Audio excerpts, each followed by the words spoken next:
My niece is always stealing the spotlight, so I don't want her at my birthday. Maybe your niece is just like super cool. I, female 31, and my husband, male 29, live in the same city as his parents. Mother-in-law, female 55, and father-in-law, male 62. I generally have a good and cordial relationship with my in-laws and genuinely enjoy their company. By the way, this comes from Hi Bong Witch, and if you want to submit your own stories, go to the r/OKStorytime subreddit. I'm Carly. I'm Dakota. And we're here to give good advice goofily, but we don't have all the answers. We only know what we would do. So let us know what you would do in the comments. NOP says, my brother-in-law, male 35, his wife, female 32, and their daughter, Rain, female 6. Your niece is 6? And that's Wait a minute. No, Wait, you're not beefing with a 6-year-old. Was it the niece? Yeah! You're beefing with a 6-year-old? You're 31. Female 31. You're 31. Beefing with my niece, female 6. Yeah, she's gonna steal the spotlight. She's 6. Rain, female 6, lives with my in-laws. Rain mostly stays with her grandparents due to various reasons. I should clarify that my in-laws and I speak different languages. Only my father-in-law knows English. I do not like kids. I never have. We do not have children and instead have a dog. I do not know if this is just how kids are, but Rain is extremely obnoxious and entitled. She has no respect for personal space, destroys things, demands to be the center of attention, and feels like she has never been taught basic manners. Her parents do not really parent her, and while my in-laws are very sweet people, they also do not discipline her consistently. Grandparents, after all. She is the only child and is constantly indulged. My husband and I have made it very clear that we do not intend to have kids, which makes his parents spoil her further as the only grandchild. For example, when Rain comes to our house, she takes over the TV even if I'm watching something, and my mother-in-law actually tells me to let her watch or else she will make a scene or refuse to eat or something. On any occasion, whether it is my in-law's anniversary, my husband sending a cake to his mom on Mother's Day, etc., she has to cut the cake. This is encouraged by her parents and grandparents. Well, maybe she wants to be a baker. To be fair, my husband usually says no and takes a stand. For example, on our dog's birthday, she wanted to be the one to cut the cake. Okay. And my in-laws were pushing for it. Okay. But my husband clearly said no. Hey, let your 6-year-old niece cut the cake on your dog's birthday. What are we even doing? That's like the easiest one to just be like, yeah, sure. It's like that we're drawing a line. She's so greedy, she wants to cut the cake. She's 6. What if, but Dakota, it's normal. What if the dog knows how to cut his own birthday cake? Yeah, you should have the dog cut the cake. What if he is? Tell that 6-year-old to get out of here. Get that dog on a TV show. What'd that dog do? One incident that really upset me was when I had bought a vase from a unnamed Swedish furniture store. Exactly. That I loved. Rain picked it up and dropped it, shattering it. Her mom, who was there the whole time and could have stopped this from happening, laughed it off. My in-laws rushed in only to check if Rain was okay. No one corrected her. We should get her out of the shattered ceramic first. But, that is, yeah. But yeah. Wanting to know that the kid is okay. We can correct it. But yeah, we could check on her first. You do check if the kid's alive first and has all of its, blood toes intact. Yeah. I care deeply about even small things I buy because they hold meaning for me. I scolded Rain. She cried and ran away. And I went to my room because I was furious. Later, my in-laws came to tell me that I made her cry, and she asked me to talk to her because she was upset that I scolded her. Like, what? To be clear, I have raised these issues repeatedly. Whenever Rain does something that needs correction, I either say something myself, although I am scared at times, or I tell my husband. I have also faced situations where Rain started crying and my mother-in-law came rushing to comfort her, making me feel like the criminal. You're beefing with a 6-year-old. Yeah, you're getting outmaneuvered by a 6-year-old girl. And it's kind of hilarious. I'm sorry. I mean, I think all of this just needs to be a conversation of like, I need to be able to discipline your kid when they're in my house and breaking my stuff. Like, I need to be able to be like, no, that actually wasn't great. Yeah, my house, my rules. If she's here, I'm disciplining her. And it's not like you're not a stranger. Right. She knows you. She's beefing with you. Well, maybe. Yeah. Do you think she's beefing back? Do you think Rain knows? Oh, she's 6. Yeah, she knows. Yeah. Her body language often felt like she was unhappy with me for scolding Rain. My father-in-law has scolded her a few times, even if mildly. My mother-in-law usually laughs it off, and there is also a language barrier between us, which makes direct communication difficult. What usually happens is this. I tell my husband what just happened. He listens, and then he goes and talks to his parents. He comes back and tells me they handled it or scolded her. The problem is that in many cases, I have seen the incident happen live and seen no one say or do anything at that moment. When I point this out, my husband does not believe me and assumes I must have missed something because I don't understand the language. Another major issue is our dog. We have repeatedly asked my in-laws not to give Rain chocolate at our house because our dog could eat it. Despite this, it keeps happening. Bruh. This is an in-law problem, not a Rain problem. Yeah, well, and they're the ones who are like mostly raising her, right. I guess. Yeah, this is. You bring chocolate into my house again, none of you are coming back, actually. If you feed my dog chocolate, you're not seeing my dog again. Yeah. Yeah, 100%. We have also told Rain not to eat in front of the dog because she drops food. The more we say it, the more she does it. Yeah, 'cause she's beefing with you. Yeah, and again, because she's 6. You're talking about a 6-year-old child like they're like a fully formed, developed, rational adult. They're not. They're 6-year-old. I have personally seen her wave chocolate cookies near our dog while my mother-in-law stood right there and said nothing. But did you also stand there and say nothing? You said you saw it. What? She also destroyed a piece, Lillie, in our house by hitting it repeatedly, again with no correction. That's not very peaceful now, is it? Nah. We need to start correcting. We need to start correcting on our own without any regard for, Rain's feelings. I don't care if she's going to cry. She's sick. She has to learn she's going to cry. Yeah, so far she's learned that if she cries and gets upset, she gets whatever she wants. Right. It's working for her. My husband does support me and is extremely protective of our dog, as in ready to burn cities to save our dog. Why would you need to do that? I don't know. If your dog is telling you to burn down the town to save it, you have a deeper issue. And you should listen to the dog. 5th Amendment. I plead the 5th. I plead the 5th. But he does not take a strong enough stand with his parents, in my opinion. He tells me he spoke to them and that chocolate will not be brought again, and then it happens again. If I point out that he did not take a strong enough stance, I feel he changes the entire conversation into how I do not like his parents coming to our home.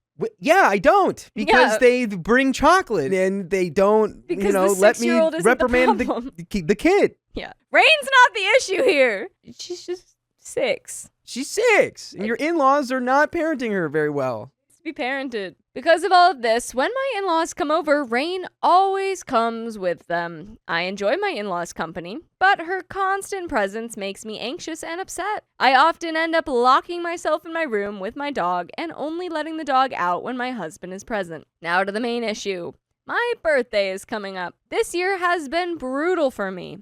I lost my father. I lost my job. I lost my peace of mind. All I wanted was a quiet birthday with my in-laws, whom I genuinely consider family. The thing is, I do not feel the same for my brother-in-law, sister-in-law, and Rain. My husband just told me they are bringing Rain. I asked him to please tell his parents, just this once, not to bring her. He said he does not know how to do that because Rain is his niece. He loves her, and his parents do not know that I am not a fan of her. I told him he had the entire year to set boundaries, so Rain does not have to come every single time they visit. He said he didn't think it was such a big deal. About a month ago, we had a serious argument because he felt I avoided going to his parents' house. During that argument, I clearly told him how difficult it is for me to constantly be around Rain. He now says he thought it was just a general dislike of kids, and the reason why I don't like going to his parents' place, and that he didn't realize I specifically did not want Rain coming to our house. Honestly, that makes no sense to me. It should make sense because it's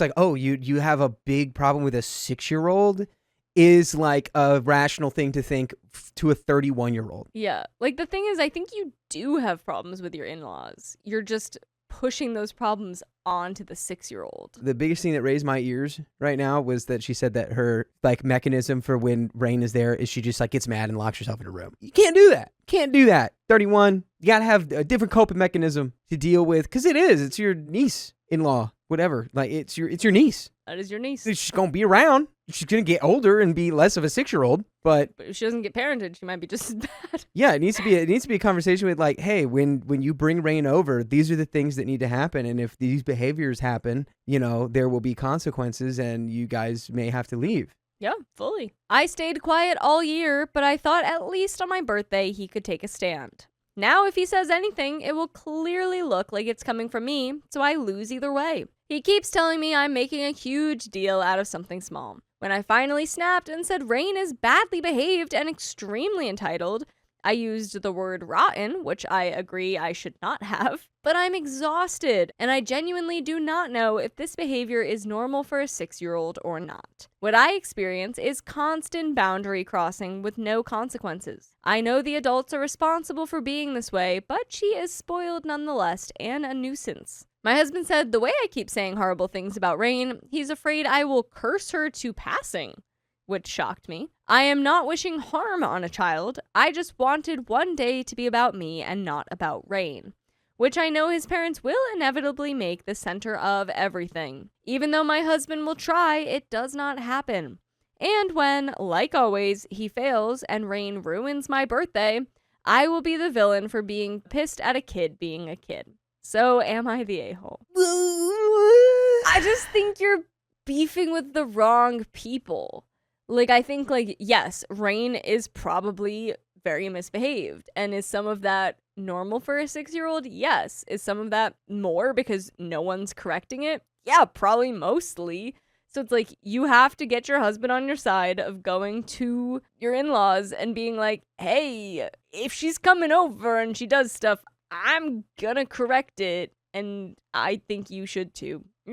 Yeah, I think you and your husband need to set clear boundaries with your in-laws about how Rain needs to behave at your house. And then if she doesn't, there are consequences laid out for that, whether it's them leaving or her being in timeout or whatever. Yeah. But, the answer isn't to just let the 6-year-old run roughshod over you. Yeah. But or you'll never get along with her. You'll always beef with Rain. Yeah, I also don't think the solution is just like Rain can't come over to the house. Yeah. That's crazy. Yeah. She's 6. She's being with her grandparents. But you're definitely like treading a little bit in a-hole territory. A little bit. But you guys can tread on over to listen to more episodes and stories just like this. Go to Spotify, Apple Podcasts, iHeartRadio, wherever you get your podcasts. Search up OK Storytime. There's a little bit left. We'll dive right in. Let's get there. Edit. Just wanted to add that Rain lives with her parents themselves. It is just that she spends most of her day with her grandparents who live downstairs. Oh, okay. Her parents are more than capable of taking care of her for 2 weeks in case my in-laws wish to come and stay with us. I should also add that my brother-in-law and sister-in-law are specially abled, as in they cannot hear or speak. Rain, however, can. That is another reason she is spoiled, as she is what society considers normal and a miracle because she is not like her parents. This is how I feel. My husband may strongly differ, saying no one treats her differently out of sympathy for her parents. Update. Yay! It says happy update. It says happy update. Yay! I had a calm conversation with my husband and stated everything in my heart. He did not argue. He did not bring it up again. Today he told me he tried talking to his parents, but they were adamant, saying they would control Rain and that they cannot come without her. Finally, he told them either come without her or they do not come. So that is that. And that is the end of... My workplace excluded me from the Christmas dinner, and I'm too embarrassed to tell anyone. Did they just forget to invite you? I, 21 female, am too embarrassed to tell my parents and friends that I've been completely left out, and 50% trying to understand if I'm overreacting for being upset. I started my internship at this company in September alongside other interns from different unis, but it's the same program for everyone in my country. By the way, this comes from Bread Makes You Fat.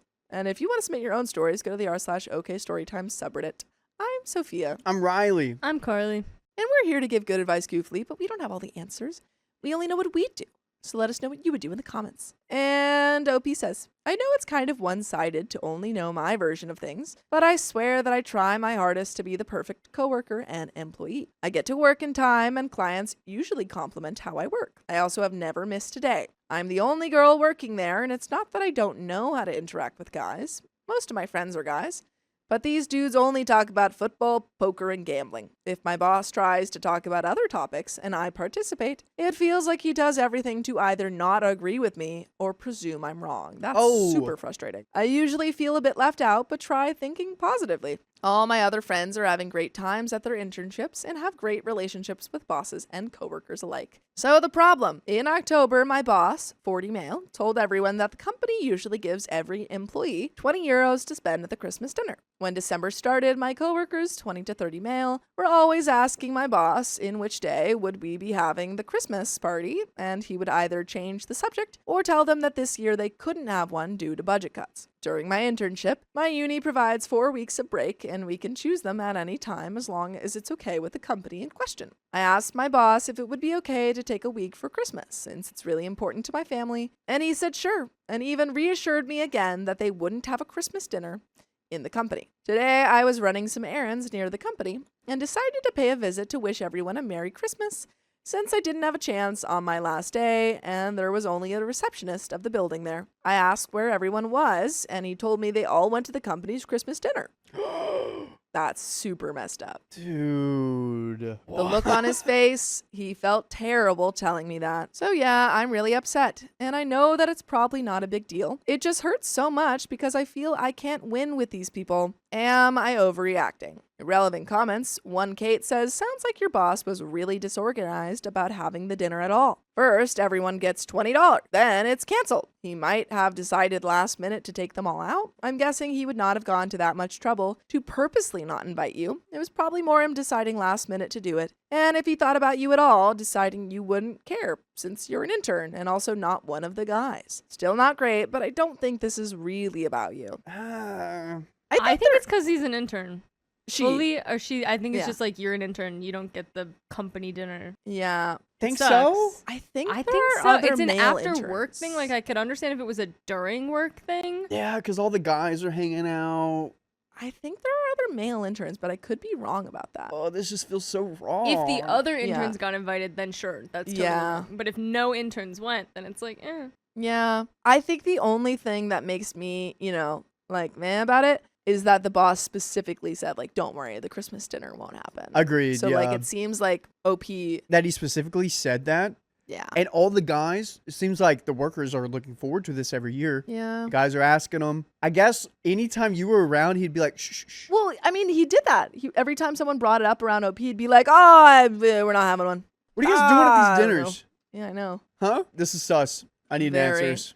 Very. OP says, the company is really unorganized and I might be overthinking it, but I'm not the only intern. We are 5 at that company, 3 including me are interns, and 2 including my boss are actually working there. One Kate says, I just think the likelihood of them planning specifically to not invite you is a lot less likely than them just not thinking about it and throwing together a last minute plan. Opie says you might be right. I just thought that because overall I didn't really feel like I fit in there, I guess I'm being petty. Another commenter asked Opie if she felt welcomed at her office. Whoa! In the beginning, yes. He even offered me a job after my course ends and asked me recently if our deal was still on after my course finishes. So yeah, I have no idea what I've done. Update! 3 days later. I wasn't going to mention anything. I came to work and was doing my normal routine when my boss asked if we could talk. I said sure. He told me he knew I was here on Friday and started apologizing. I told him it wasn't a big deal and was able to maintain a straight face during the whole exchange. See, you can apologize with cash. I'm sorry. Here's $50. It gets worse. He told me they preferred not to invite me because I'm vegan and they didn't want to go to another restaurant with vegan options because it would be too much work. Bro. What restaurant did you go to? A steakhouse? And they got salads there. They've got salads there. I don't think it was about the food, dude. Dude, wow. I have to put up with Sophia's pescatarian things, and we still go to dinner together. We figure it's it true. out. I've been to KBBQ. She went like 3 times with me. Queen 666-247 says, isn't it a thing for restaurants to have vegan options? Yeah.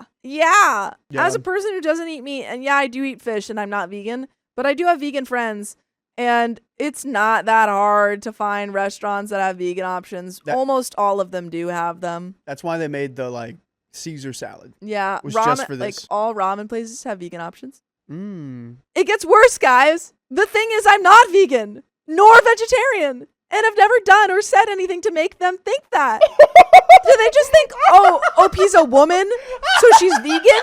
She must be vegan. She's a woman.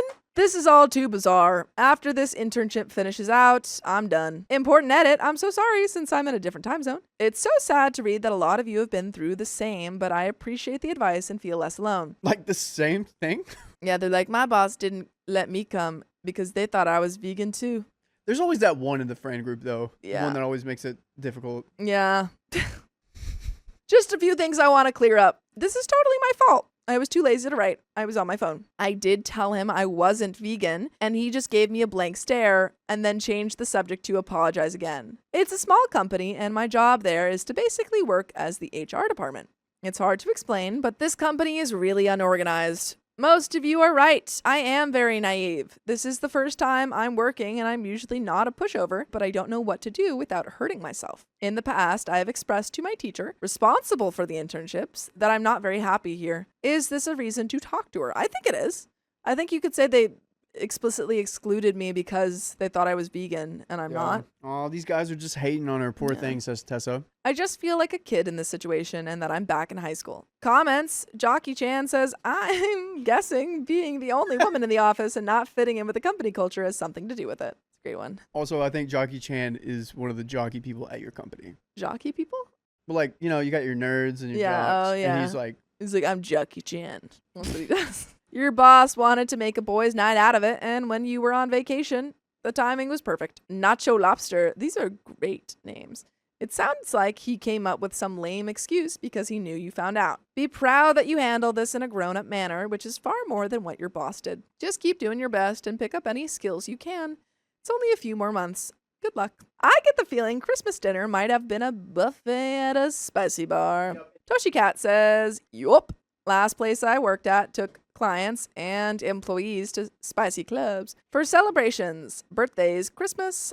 They were mostly cool when I started working there, but at the Christmas party, reminisced about previous years when it was all men and they could go to spicy bars. Oh my gosh, dude. By the way, you can reminisce about stories on episodes just like this if you go to Spotify, Apple Podcasts, or iHeartRadio. Just search up OK Storytime. You can do that. There is a little bit left to this story. Any final thoughts? I think they did go to a spicy I think so place. too. I think given the facts, they specifically didn't invite the one girl. Mm-hmm. They were like, oh, you can't come because you're vegan. What do you eat at a spicy club? Hot wings. Lady Orchid says, I'm sorry, OP. I don't feel like I fit in with most of my coworkers, and it's really tough. It's a little petty, but I've been there for almost 3 years and found out that they're all friends with each other on social media, and not one of the 7 of them have ever friended me. A stupid thing to feel left out about, but it made me sad when I realized it. The way I've gotten through work is to just focus on my actual responsibilities, which I enjoy, and try to understand that sometimes people just don't click. For me, they all have kids and are a bit older than me, and I think that's a big dividing factor. For you, it seems like being the only girl might be a problem. Once you're done with the internship, don't look back. Remember in future jobs to be friendly, ask people questions about themselves to get to know them, and understand that at the end of the day, you're at work to work. Opie says that sucks too. I actually don't have any of them on social media as well. But yeah, it just sucks. Feels like high school all over again. I'm going to try and ride these next months by doing exactly that and hope that in my next internship, things will be better. Thanks for writing though. There you go. Very interesting comment in the chat here. Mhm. I once worked at a gentleman's club, Brandon says, and the menu was insane. They had a full-blown chef and had things like ribeyes and lobster. Dang. Jeez, man. That's why. Was it like a fancy gentleman's club? It sounds Well, like they were it. like, what gentlemen here? It's This for is the fancy gentleman club." gentlemen. I spent my boyfriend's birthday cooking and cleaning, but it's still not enough for him. He wants you to be Cinderella. My boyfriend, 33 male, and I, 25 female, have been together for 8 months. I'm putting myself through school and am working towards getting my 3rd degree. Because of this, I'm super broke and penny pinch in every way I can. My boyfriend is settled in his career with disposable income, so we have different habits when it comes to spending money. Our finances are completely separate, and by the way, this comes from International East 63. And if you want to submit your own stories, go to the r/OK Storytime subreddit. I'm Sophia. I'm Carly. I'm Keon. And we're here to give good advice goofily, but we don't have all the answers. We only know what we'd do. So let us know what you would do in the comments. And OP says, his birthday was last week, but I didn't get him a physical gift because all of the things he really wants or needs are wildly out of my budget. Instead, I woke up super early in the morning to make him a big special breakfast, French toast, eggs, bacon, and coffee, and brought it to him in bed. He's the type to work even on his birthday, so I also made him a special packed lunch, grilled chicken sandwich with pesto, mozzarella, cheese, veggies, the works, and rice on the side. While he was at work, I cleaned his whole house. I swept, dusted, mopped, picked up, and organized. Then I made his favorite dinner, penne vodka, and organized a movie night of his all-time favorites. When he got home, I gave him a handwritten happy birthday card before we ate dinner and watched the movies. I also planned a surprise party that weekend with his friends and family, which I also cleaned up everything after, and I thought he had a great time. But he admitted to me yesterday that he was upset and felt unimportant because I didn't get him an actual present. What was all that before? That was kind of the present, dude. I reminded him about my financial situation. He said it wasn't about the cost of the gift, but the gesture behind giving something, and it could have been something small. I asked him if everything else I did wasn't enough of a gesture, and he said that wasn't the point. Now we're both just upset at each other. So am I the a-hole for not getting my boyfriend a physical birthday present? I don't think you're the a-hole, but if gift giving or receiving is someone's big love language, Yep. that's a good thing to work out early on. Yes. And completely even if you agree. don't have the budget, you can get him something tiny. Yeah. And I mean, clearly that's what he prefers. Yeah. You know? So maybe instead of, if you could afford it, maybe instead of doing all of the cooking and getting all the groceries for that, or like just limiting the amount that you did that day, you could make something for him, or I don't know, sometimes you can like thrift cool clothes or something. Now, I don't think that you're the a-hole for this time because Yeah. you didn't know. You didn't, yeah. And he It's should only 8 months, so this is probably first birthday that you're together. Exactly. And he should stop being rude Yeah. about it to you because you obviously weren't on the same page of what everyone wanted. Yeah. But next birthday, if there's a next birthday together, just get him something tiny and don't worry about the gift. Yeah, just be like very clear about what you like to get on your birthdays. Edit, I see a lot of people talking about love languages and communication. I agree. Those are super important. My love language is actually physical touch, not acts of service like a lot of people are guessing. I know his love language is gifts, so I thought a handmade card would be enough along with everything else. I'm just confused and upset because I tried to go above and beyond due to the fact that my budget constraints meant I couldn't buy him a gift that wasn't from the dollar store. I liked the comments about craft gifts. I think those are good alternatives, and I'll talk to my boyfriend about that to see what he thinks. I hope this is just a communication issue. Yeah, if he's not chill with the craft gifts or like the tiny like homemade stuff, Yeah. red flags. Those are the Huge best red type. Yeah. A lot of people are also asking about using the money I spent on food for a gift instead. The money I spent on food was part of my grocery budget. It's money I would have spent anyway. I just factored in his favorite things, plus I use a small bit from his fridge. My budget was and continues to be very tight. And we've got a verdict and an update 7 months Woo. later. What do you think, though? You're not the a-hole. That's Yeah. that's so obvious. And I hope that it's just a big misunderstanding. Me too. He's kind of being an a-hole right now, though. But Yeah, I think he could have talked about it a little bit nicer better while also communication. and Yeah. recognizing that you still did a lot for him. Yeah, exactly. It just doesn't feel like he's valuing what you're offering so far. Okay, Um, take a guess. In this update, are they together still? Based off of prior Reddit stories, no. I also think it's a no. Yeah, it's tough. I just as Shawnee OP says, 7 months equals breakup 90% of the time. Yeah, they're at 8 months. I don't know if that's long enough. I'm going to guess her birthday came around and that was the catalyst. Yeah, because we do have 7 month later update. So my birthday was last week. How did you know? Oh my god. When we first got together, we had only been dating for a couple months and were not very serious, so we just had dinner to celebrate. This year, though, when he asked me what I wanted for my birthday, I told him I wanted an experience. I'm not that into gifts, especially if they're not something useful. If I'm going to spend money on something, I want to get a lot of use out of it to justify the expense. I like memories and new experiences more anyway. I basically told him to pretend like it was our first date and he was trying to impress me. When he asked me what I meant, I gave him some suggestions. A cool coffee shop or ice cream place that was far enough away to require a mini road trip with curated playlists. Trivia night at a weird themed bar with cool drinks. A museum crawl with funky exhibits. I basically gave him a map. He said okay, and I started to get excited about what he might plan. Well, when my birthday came around, he didn't tell me about any plans. It was during the week, and I wasn't expecting him to take the day off work, but I thought maybe he had a day set aside during that weekend or next. I was wrong. I went to his place after he got home from work, and he kissed me, gave me flowers and a box, and said, "Happy birthday." The box had a necklace in it. Very pretty, but very not my thing, unfortunately. Plus, it was silver. I don't wear silver jewelry. I wear gold. Ooh, do we think that he's trying to get back at her, or he actually doesn't know that she likes gold? I think he probably just doesn't know. I heard a thing about guys paying attention in the wrong way. They'll notice that you're wearing a bunch of gold jewelry and they'll go, "Oh my god, she doesn't have any silver jewelry. I should get her some." She really wants silver jewelry. She clearly doesn't have any. Yeah.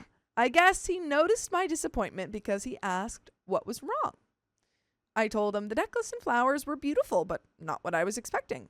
He replied that the necklace was expensive and he put a lot of thought into choosing it. I asked him why he would explicitly ask me what I wanted for my birthday if he wasn't going to listen. Then he said, "Sucks to be blindsided and disappointed on your birthday." Oh my god, it was vengeful. 7 months later? Dang. I was hoping maybe they just weren't compatible on a love language level and it wasn't gonna work. Not that he's just sucks. Like 7 months later, you were holding a grudge for 7 months? Dang. Dude, break up. Break up. Dang. That hurt a lot. We're in very different financial situations. I'm a student with an unpaid internship. He's settled in his career with disposable income. And when I asked what he wanted for his birthday, he said he would love whatever I ended up getting him, even if it was tiny. So I had nothing to go on. It feels like he asked me what I wanted so he could do something completely different and make me feel bad because I accidentally made him feel bad on his birthday. Does that make sense? Am I being hypocritical because of how he felt on his birthday? Am I overreacting about my birthday? And we've got a second update, but what do you think? No, he admitted it was vengeful. Yeah. Yeah, he sucks, man. Break up. I promise not to do that for your birthday. To be vengeful? I promise I won't be vengeful on your birthday. That would imply that you have something to be vengeful about. I promise I'm not plotting right now. I can't believe that they were together for literally 15 months, over a year, and this is how he treats your birthday. So weird. He was vengeful for half of it. Yeah. Update 2. 2 days later. First, thank you so much to everyone who opened my eyes to the awfulness of his actions. There were a lot of little things I overlooked in our relationship that were super not okay in retrospect, and I really needed someone to give me perspective, so thank you. Second, some of the comments out here had me feeling like a snob for turning my nose up at something so expensive. Sure, it wasn't my style, but he tried, and he spent money on me with the intention of giving me a luxury item I couldn't get myself, right? Wrong. By the way, it's never wrong to listen to full episodes with stories just like this. Just go to Spotify, Apple Podcasts, or iHeartRadio and search up OK Storytime. We've got a little bit left to this story. Any final thoughts? Break up with your boyfriend. Yeah, he doesn't like you. He does not. No, he's just a plotter. Sometimes you date a plotter and you don't even know it. And then you find out on your birthday. Yeah. Anyway, we've got a little bit left. I brought it back to the store this morning. I had the gift receipt with the intention to return the money to my now ex-boyfriend. Makes sense. Even if we were still together, I would feel uncomfortable with someone spending so much money on me. After all, I was told it was real silver. Turns out it was silver plated. Cost about $18. I know this term is overused online, but that was the textbook definition of gaslighting. After our argument, we decided to take some time apart, and it didn't feel right to keep such an expensive gift, especially if we weren't together. It went from taking time apart to broken up the moment the clerk told me it was fake silver. I ended up keeping the necklace just so I could drop it off to him in an envelope with the $18 in cash. I put a bit of a stitch in my grocery budget for the week, but fully worth it. And that is the end of that story. My girlfriend's father mocks my job every Sunday dinner, so I made him shut up. I put a muzzle on him. Okay, so I already know how this is going to sound, but hear me out. I'm 28 male, and I've been with Sienna, 26 female, for about a year. Maybe a bit longer. We were kind of on and off at the start, so I never know how to count it. Things are good between us. Really good, actually. Except for one thing. Her dad, Neil, 58 male, hates my job. By the way, this comes from Original Science 660, and if you want to submit your own stories, go to the r/OK Storytime subreddit. I'm Savannah. I'm Dakota. I'm Keon. And we are here to give some good advice goofily. But we don't have all of the answers. We'd only let you know what we would do in this situation, but let us know what you would do down in the comments, because I want to see what you're saying about me. Specifically just me. As Opie says, I'm a farrier. For anyone who doesn't know what that means, I do horse hoof care. Oh, you're like all those videos I've seen on shorts I of love people when they're just like carving it, horseshoeing. carving it. I'm like, oh, and especially when they have like a problem, like a yeah, cyst or something. Yeah, I they're know like, what you're yeah, you talking gotta, about. oh, and then it's like, oh, and then oh. Yeah, yep. Yeah, we got the same dumb brain. Oh, I love that. Ugh. It's just Ooh. like, and I would hate it in real life, but seeing it through the screen, I'm happy. Trimming, shoeing, the whole thing. It's skilled work. I did a proper apprenticeship, and honestly, I make decent money. Like, genuinely decent. More than a lot of office jobs. Not that it matters, but I feel like I have to say that. Anyway, Sienna's family does Sunday dinners at her parents' place in Galway. Big traditional thing. Her mom cooks a roast. The whole family shows up. Nice in theory. Except every single time, Neil makes comments about my job. So when are you getting a real career then? Bit old to be playing with horses, isn't it? I would just love to see this guy pull that on, like, I don't know, a cowboy. When you gonna get a real job? And I guarantee you, he would never do that to a cowboy. There's no Is outlaws OP here. by chance a lady? No? OP's a guy. Okay, I was just going to say if it might have been because he's like, woman.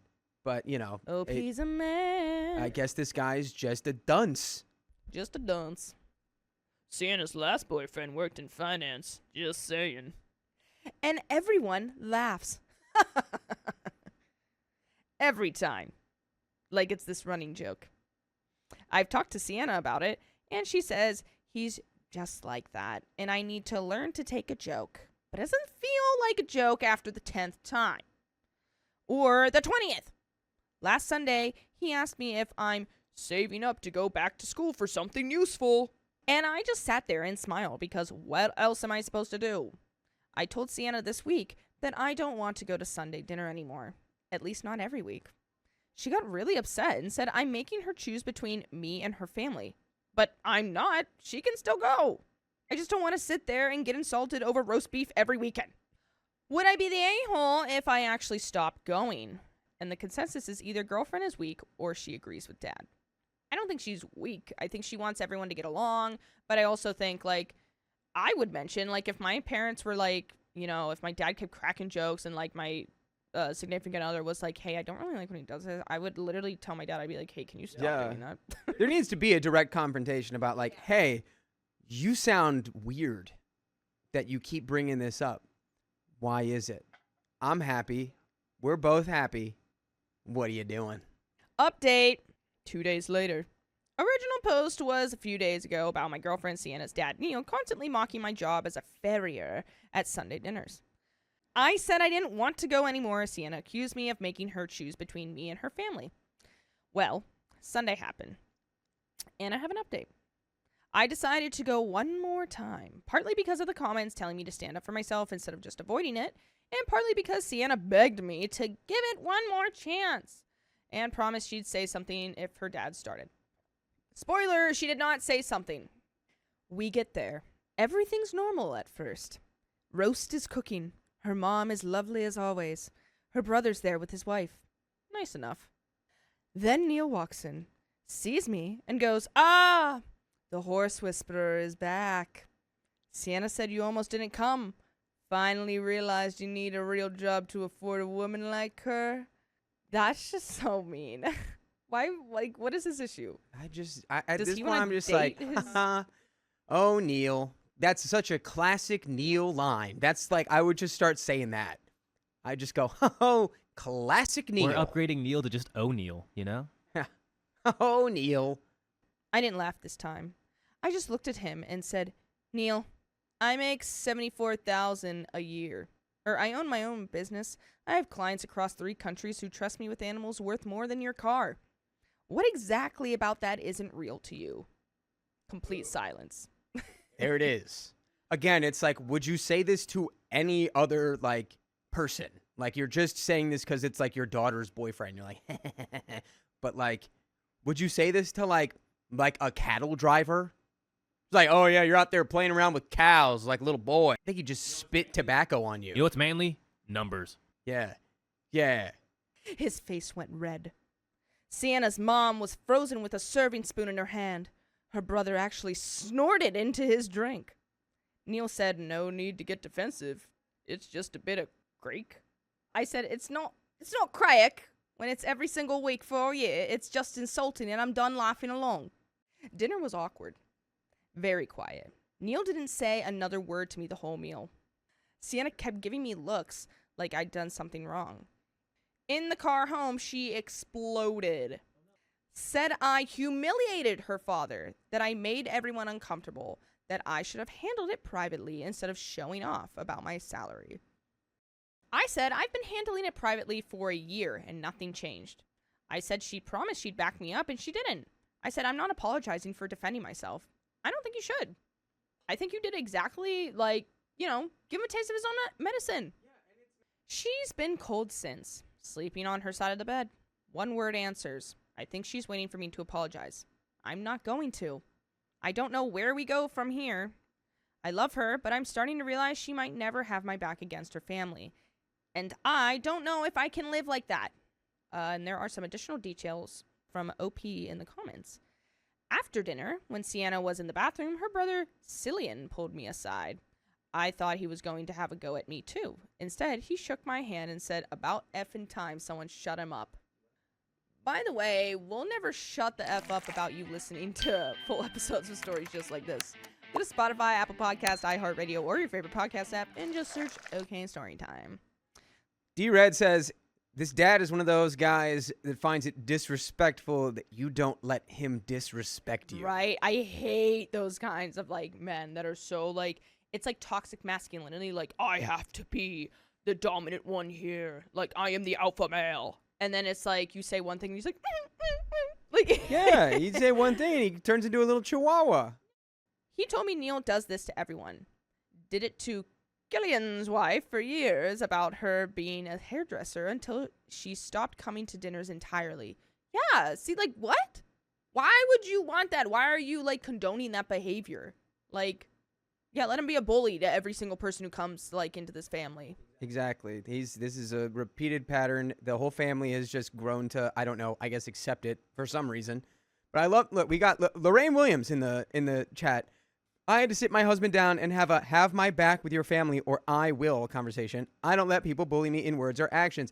I agree with that. They've had that conversation and she still didn't do it. So you're going to do nothing. So I have to now take charge and do this in front of your family because you won't do it. Take a stand for me. She only started again after they had kids, and she had to. He said the whole family just lets Neil be Neil because that's how he's always been. So it's not just me. It's a pattern, and Sienna knows. She's watched her dad do this to her own sister-in-law, and she still told me to learn to take a joke. I keep thinking about what Killian's wife went through. Years of mockery until she opted out, and even then she only came back because of the kids. Is that my future? Just tolerating mistreatment because that's how he is? I don't know if this is fixable. I don't know if Sienna even sees the problem, and that might be the bigger issue. I mean, yeah, honestly. That is the issue. Yeah. Like, the issue was, it started out as, you know, her dad was belittling you, but then it turned into a bigger issue of her not saying anything, not standing up for you, being like, hey, Dad, that's enough. Something. And then you had the conversation. You need to say something. She says, I will say something. Then she says, nothing. Yeah, literally. I spent money on concert tickets to surprise my boyfriend. He told me to resell them. I'll just go without you. What? I'm 25 female and I've been with my boyfriend for over 3 years.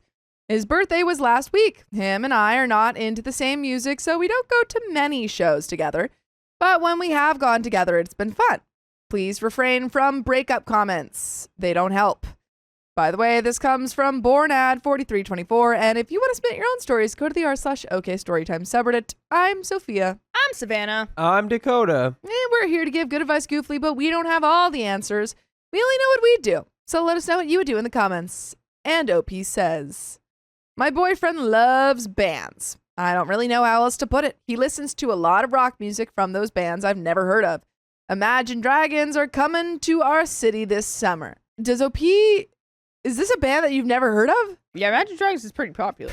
I don't know. Do you, when you go to an Imagine Dragons concert, does it wake you up? Do you feel it in your bones? Do you feel it enough to maybe even make your system blow? I know who they are and knows their band, so they figured this would be an awesome present for their boyfriend. OP, I do have a question. Is this at all the same style of music as what your boyfriend listens to? Or did you just see band and pick that one? She just felt it in her bones. You felt it in her bones. I got us the tickets and was very excited. My excitement was short-lived. It turned into sadness very soon. Oh. Here is a summary of how the gift exchange went down. I bought him some other smaller things, but put the ticket confirmation in an envelope with the card I made for him. He opens the envelope and I'm met with what?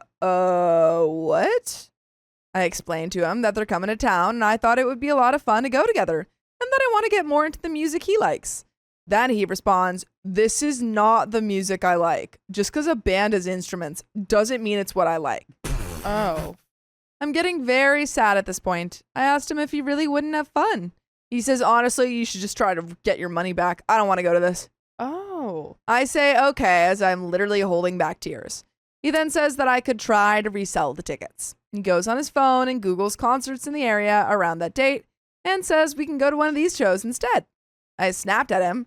I said I really tried to do something I thought he'd like and that it's extremely hurtful the way he responded. He says, we've been dating for 3 years. How did you not know that I don't like that music?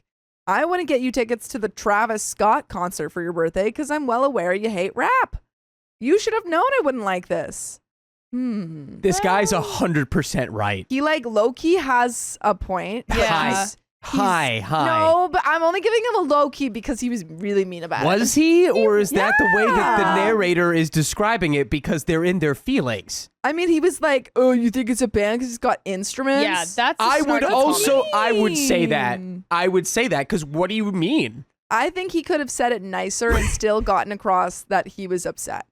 I agree. I think he could have been like, actually, I don't think I would enjoy this. Do you want to look at other tickets?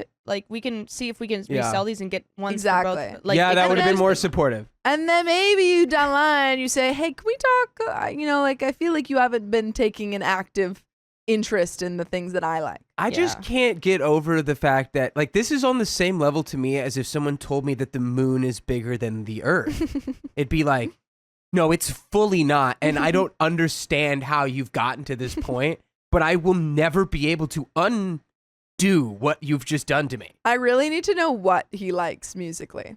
I need to know how far away you were. He's just like, At that point, I actually started crying. I just said I wanted to do something together and he didn't have to be so mean. He tried to walk back everything he said and he was like, well, we can go. I'm sure it will be fun. I told him, F no. I know how he really feels. He's now upset, saying that it's basically like I got him nothing for his birthday since I won't resell the tickets to get different tickets and that I won't suck it up and go with him after he made it very clear how he feels. Am I the a-hole? So this person on Reddit says, am I the a-hole for refusing to take my wife back after she cheated just to see if she still had it? Oh, God, that's pretty rough. But OP, I got something for you. Oh yeah? What's that? Come to our live show, May 23rd at the Stray Theater in Hollywood. Wait, how does that help his marriage? It won't. Will help his confidence, though. Show starts at 7. And OP, bring whoever you love, or whatever's left. I like this advice. And if you want to come too, go to okop.show and get your tickets there for just $20. We'll see you there. And we've got a verdict, but I think it's a bit of an everyone sucks here situation in my mind. Yeah, I mean, she tried to do something nice. Yes. And like that, like at the end of the day, I She really was was trying just to do trying something to nice. like she was excited talking about how she was getting Yeah. them, how, you know, they were gonna like spend this date together or whatever for his birthday, and like he, you know, likes music, whatever, blah, blah, blah, and then like obviously didn't get the right tickets. Yeah, so- I think personally, I think he was a little bit more of an a-hole, but I think there was some acceptable reasons why he was upset. Just did not go about it at all the right way. Yeah. But we got a verdict of a-hole. Ooh. How did OP's boyfriend react to the tickets? He did seem kind of offended at first that I would think he listens to Imagine Dragons. He did say that bands like Imagine Dragons, 21 Pilots, Walk the Moon, all bands I've heard of, are just radio pop. They're good. Yeah, what? Walk the Moon is so freaking Oh good. my I know all of their albums. By They're the way, I fantastic. know that you guys should listen to full episodes with stories just like this. Just go to Spotify, Apple Podcasts, or iHeartRadio and search up OK Storytime. There is a little bit left to this story. We got another update, but what do you think? Yeah, I wouldn't go with just like she's the a-hole. I would I say think it's an everyone. sucks. Yeah, I agree. Yeah. I think, okay, Dakota, Hard you cannot disagree. What do say you that say? he I was hard not disagree. rude. This person did something objectively like doofus-ish. Like it'd be like if I bought my girlfriend earrings for our anniversary. She doesn't have her ears pierced. Did you? No, but Oh. I'm just saying this. It would be like the same level of like, what do you mean you bought this? And I guarantee you, he just reacted like, what do you mean you got me tickets to Imagine Dragons? Like what? I don't like them. Like why would you do that? And she just goes, because they're a band. I'd be like, what do you what? Like I wouldn't be like, oh sweetie, you got pie pumpkin honey. It's okay. I'd be like, hey, wake up. That's not so how that works. mean. That's not mean. That is in is fact, I think it's mean. meaner to treat them like they're like a little puppy dog. No, It's like, not no, treating you them should like understand. It's not treating them Not like every a puppy. band is the same band. You're crazy. Oh my goodness. And then this person then ran to the internet to then try to make their, case that they've been emotionally mistreated, which is not the case. I hardly He just disagree. said, he literally looked up the other shows to go to. He's like, we can go to this show. We can go to that show. And she went, no, I don't like her. Yeah, I think that reason That would make her last the part. a-hole. Yes. Because he offered a solution. Yeah. She was like, no, if you don't want to take, my tickets, then we're not going at all. we're not seeing Imagine Dragons, I'm not going anywhere. I agree that OP is the a-hole, but I still think this guy is the a-hole for how he talked about it. Because you can be mature about it when you're talking to your girlfriend. You can say, hey, this isn't really my type of music. Why'd you buy this?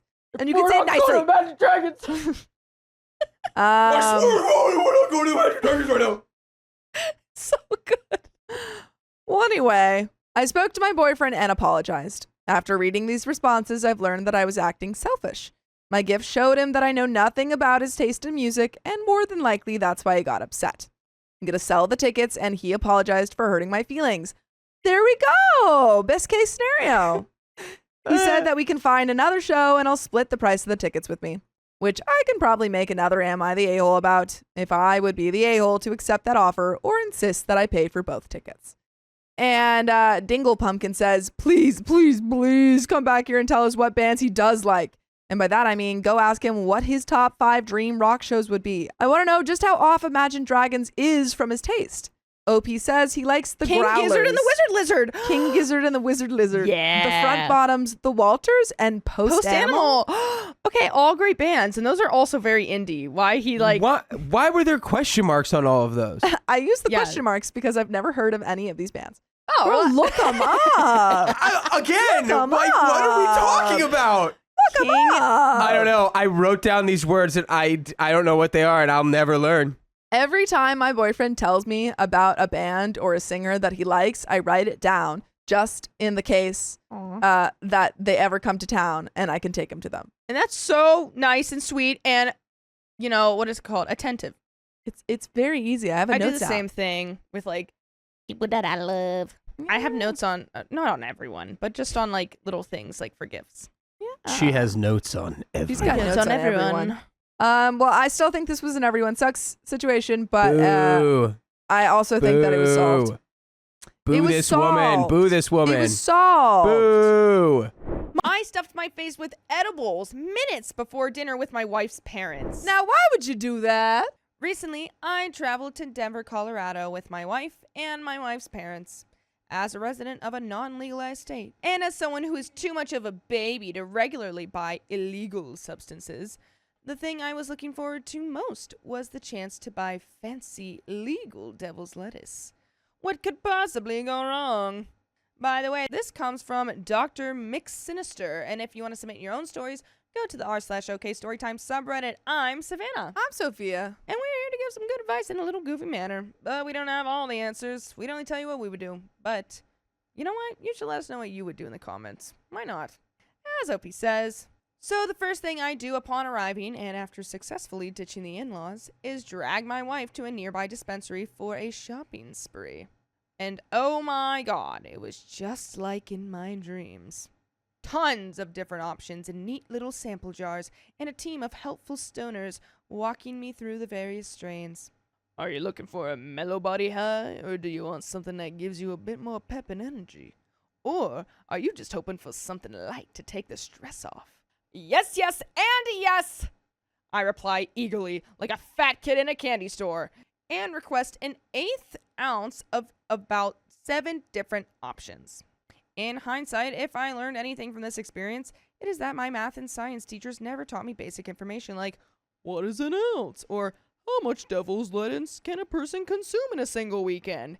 Sure, I can tell you when 2 speeding trains leaving separate stations will collide or recite Avogadro's number, but it turns out that none of that information is particularly relevant to getting high in a responsible and efficient manner.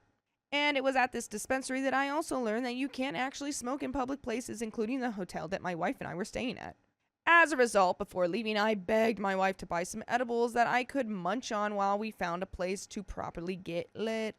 After expressing shock as to the absurd volume of substances that we were buying, unlike me, she is the product of private school and understands the imperial measurement system. She relents, and we walk out of the store with what felt like a dump truck of devil's lettuce, plus a small package of seemingly innocuous ginger snap cookies. When we finally get back to the hotel room, I tear those bad boys open, only to find about a dozen tiny cookies roughly the size of a quarter. What the F, Denver? Seeing the skepticism and hunger in my eyes, my wife warns me that I should go easy and look at the back of the package first before trying one. Dose size, half a cookie. I read silently as I started taking micro bites from the edges like a giant chinchilla gnawing on a sunflower seed. But what kind of a savage only eats half a cookie? So a second later, I covertly pop the remainder into my mouth. And then I quickly stuff another 2 cookies in my mouth for good measure, the moment my wife turns her back. We may not have legal devil's lettuce back home, but I routinely devour an entire package of Milanos in one sitting without breaking a sweat. Your move, tiny ginger snaps. Stop. You're so Oh, no. stupid. It is going to hit him at the worst time. You're gonna green out, dude. Green out is such a cool. I never Yeah. heard that. Green out. Yeah, it's the terminology for blacking out, but with What? weed. Green or out. with so yeah. with weed. That's honestly, I'm gonna start Yeah. using that. Thanks. Yeah. Yeah. So, my bets are you're about to green out so hard. at the worst time. Your parents are gonna like ask you to like carry something for them. Like, oh, could you carry this? You're gonna get up and be like, whoa, and it's gonna go. Vroom. The world is going to focus into Yeah. one specific thing. You're gonna go, oh no, what did I just do? You know what is maybe a better example of what this guy just did? It's like if you had one of those vitamin gummy bottles, and instead of taking the recommended 2, you just Yeah. ate the whole bottle. You're like, it's gummies. Yeah. That Just or like a keep eating. melatonin. Yeah. It's like, oh, I'm just it says to take Melatonin 2, but like gummies. I really can't sleep. Yeah. So I'm going to take 7. Yeah. And then you're like, because they're tasty. yeah. They're really good. They're really yummy. Those vitamin C gummies are delicious. About 30 minutes later, we are in the back seat of her parents' rental car on the way to dinner. And that's when things start to go bad. My stomach growls loudly and angrily. My wife looks at me with inquisitive eyes that seem to say, diarrhea? But I merely clutch my tummy and mumble something about altitude sickness. You didn't eat a whole cookie, did you? She asks. 10% in genuine concern and 90% in seething irritation. Of course not, I respond, Liar! You ate like 4! avoiding eye contact for the remainder of the car ride. A few minutes later, we are climbing out of our parents' rental car and heading into some trendy farm-to-table restaurant. I don't remember how I made it to my seat, and I don't remember even looking at the menu, but I do remember the concerned look on the waiter's face as he asked me if I was doing all right. Keep it together, man, I say to myself, but my wife's sudden groan suggests that I may have also said that to the waiter. Things are going downhill fast. He goes, wait, ask me if I'm all right. Sir, are you all right? Keep it together, man. Oh my god, I would be dying. Things are going downhill fast. The waiter nods sympathetically, takes our orders, and then heads to the next table. The moment he walks away, my wife is staring daggers at me. I start to worry that the jig is up. You are sweating from your entire face, she says with both pity and disgust. Not quite knowing what to do, I reach for my napkin and proceed to blot my cheeks, nose, neck, chin, and forehead. At this point, my wife's mom looks over at me with some concern. Are you all right? She asks kindly.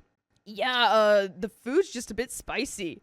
I reply far too quick to realize that we had literally just ordered and that there is nothing on the table except for a basket of dinner rolls. My wife kicks me under the table to grab my attention. Bathroom, now, she hisses. Get it together. I reluctantly get up from the table and head for the toilet. But he says that again out loud. He goes, get it together. After splashing several handfuls of water on my face, I approach a urinal and start to pee.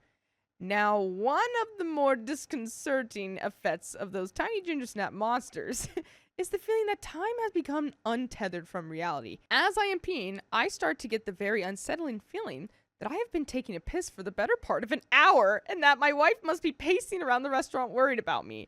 But deep down, I know that's absurd. I've been peeing all my life, sometimes multiple times a day. I've probably taken more than 50,000 leaks, and it usually only takes about a minute at most. So given that my typical pee is no more than 60 seconds, and given that it feels like I am about halfway done, that means that I've probably only been standing here about 30 seconds, right? Oh no. But the guy at the urinal next to me doesn't respond and instead starts shuffling away from me midstream like a startled penguin. I try, albeit unsuccessfully, to break eye contact. So this is OP. This is OP. Your camera, your chat, you're the guy in the urinal. Get it together, man. Oh, sorry. Trying to look away, but I'm sorry. I'm sorry. I'm sorry. I'm sorry. I love this story. I'm sorry. After finally finishing, I again splashed some water on my face and returned to my seat, making sure to apologize to the table for being gone such a long time, just in case my math was off. It's been 20 seconds. Next, I tried briefly to engage in small talk with my wife's father, but I am far too high to understand what either of us are saying. He's just like, so, how are the kids? And he's like, you're very spicy.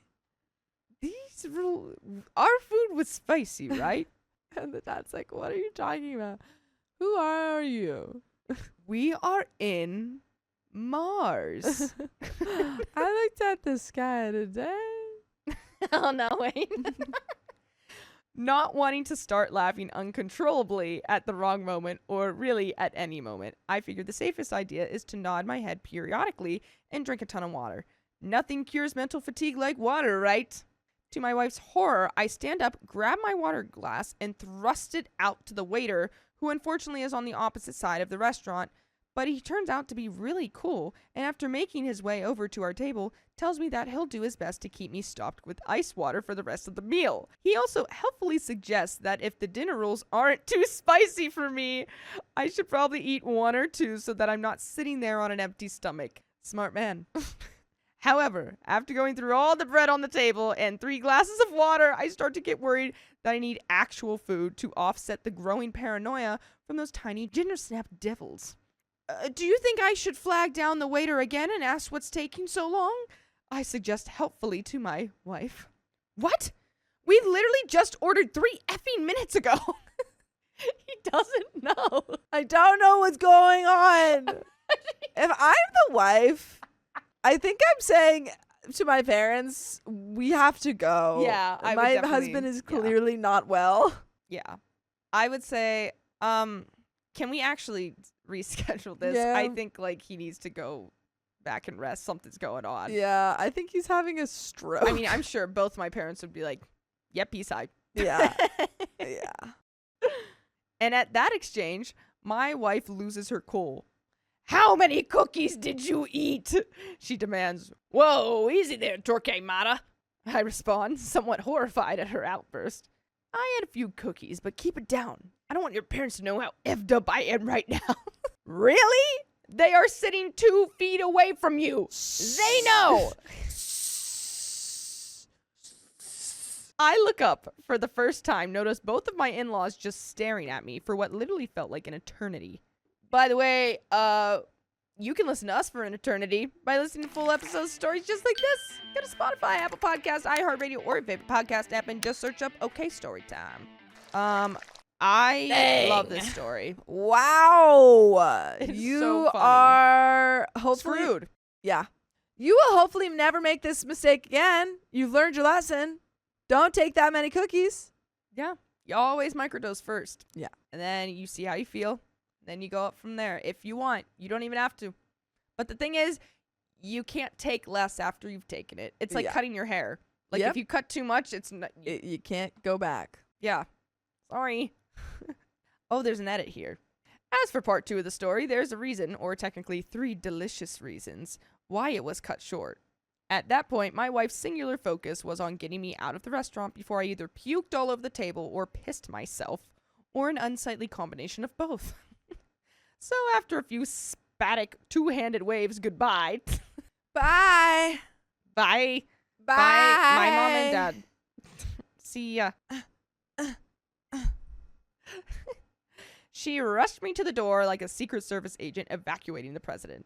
My night after that was a whirlwind of barfing and groveling mixed with a few vain attempts at getting handsy back in the hotel room. Hello, lady. We can spicy. Let's do spicy time. You're Oh, so attractive. I did that for you. And now I'm clean. And the purification process is complete. The food Come here, is, sugar. the food was so spicy. It was spicy. tonight. That's why I'm doing I'm this. so spicy. But being the absolute awesome sweetie that she is, my wife stuck with me through the whole nightmare, whispering over and over in my ear, "Please don't pass away. We have a mortgage." I like your wife. You're stupid. I like your wife. That honestly, great story. It was a great story. I love that story. I wonder how your parents react. Her parents reacted after that. Yeah, I want to know how your parents reacted, or how her parents reacted, because that I would want to see what they said. I feel like, I don't know, she's pretty understanding about it. Like, she was pissed, obviously, because, like, she's trying to have a nice dinner with her parents, and then you ruin it by being really freaking high. Because you were too hungry for cookies. Yeah, I don't know. But that's the end of that story. And we got another one coming right up. My friend kept begging to use my house for a party, then left me off the guest list. Girl, what? I planned this whole thing. A friend wanted to celebrate their child's birthday in my party room because it's a special number they're turning. I asked why she can't use her own home, and she said it's because mine is kid-friendly.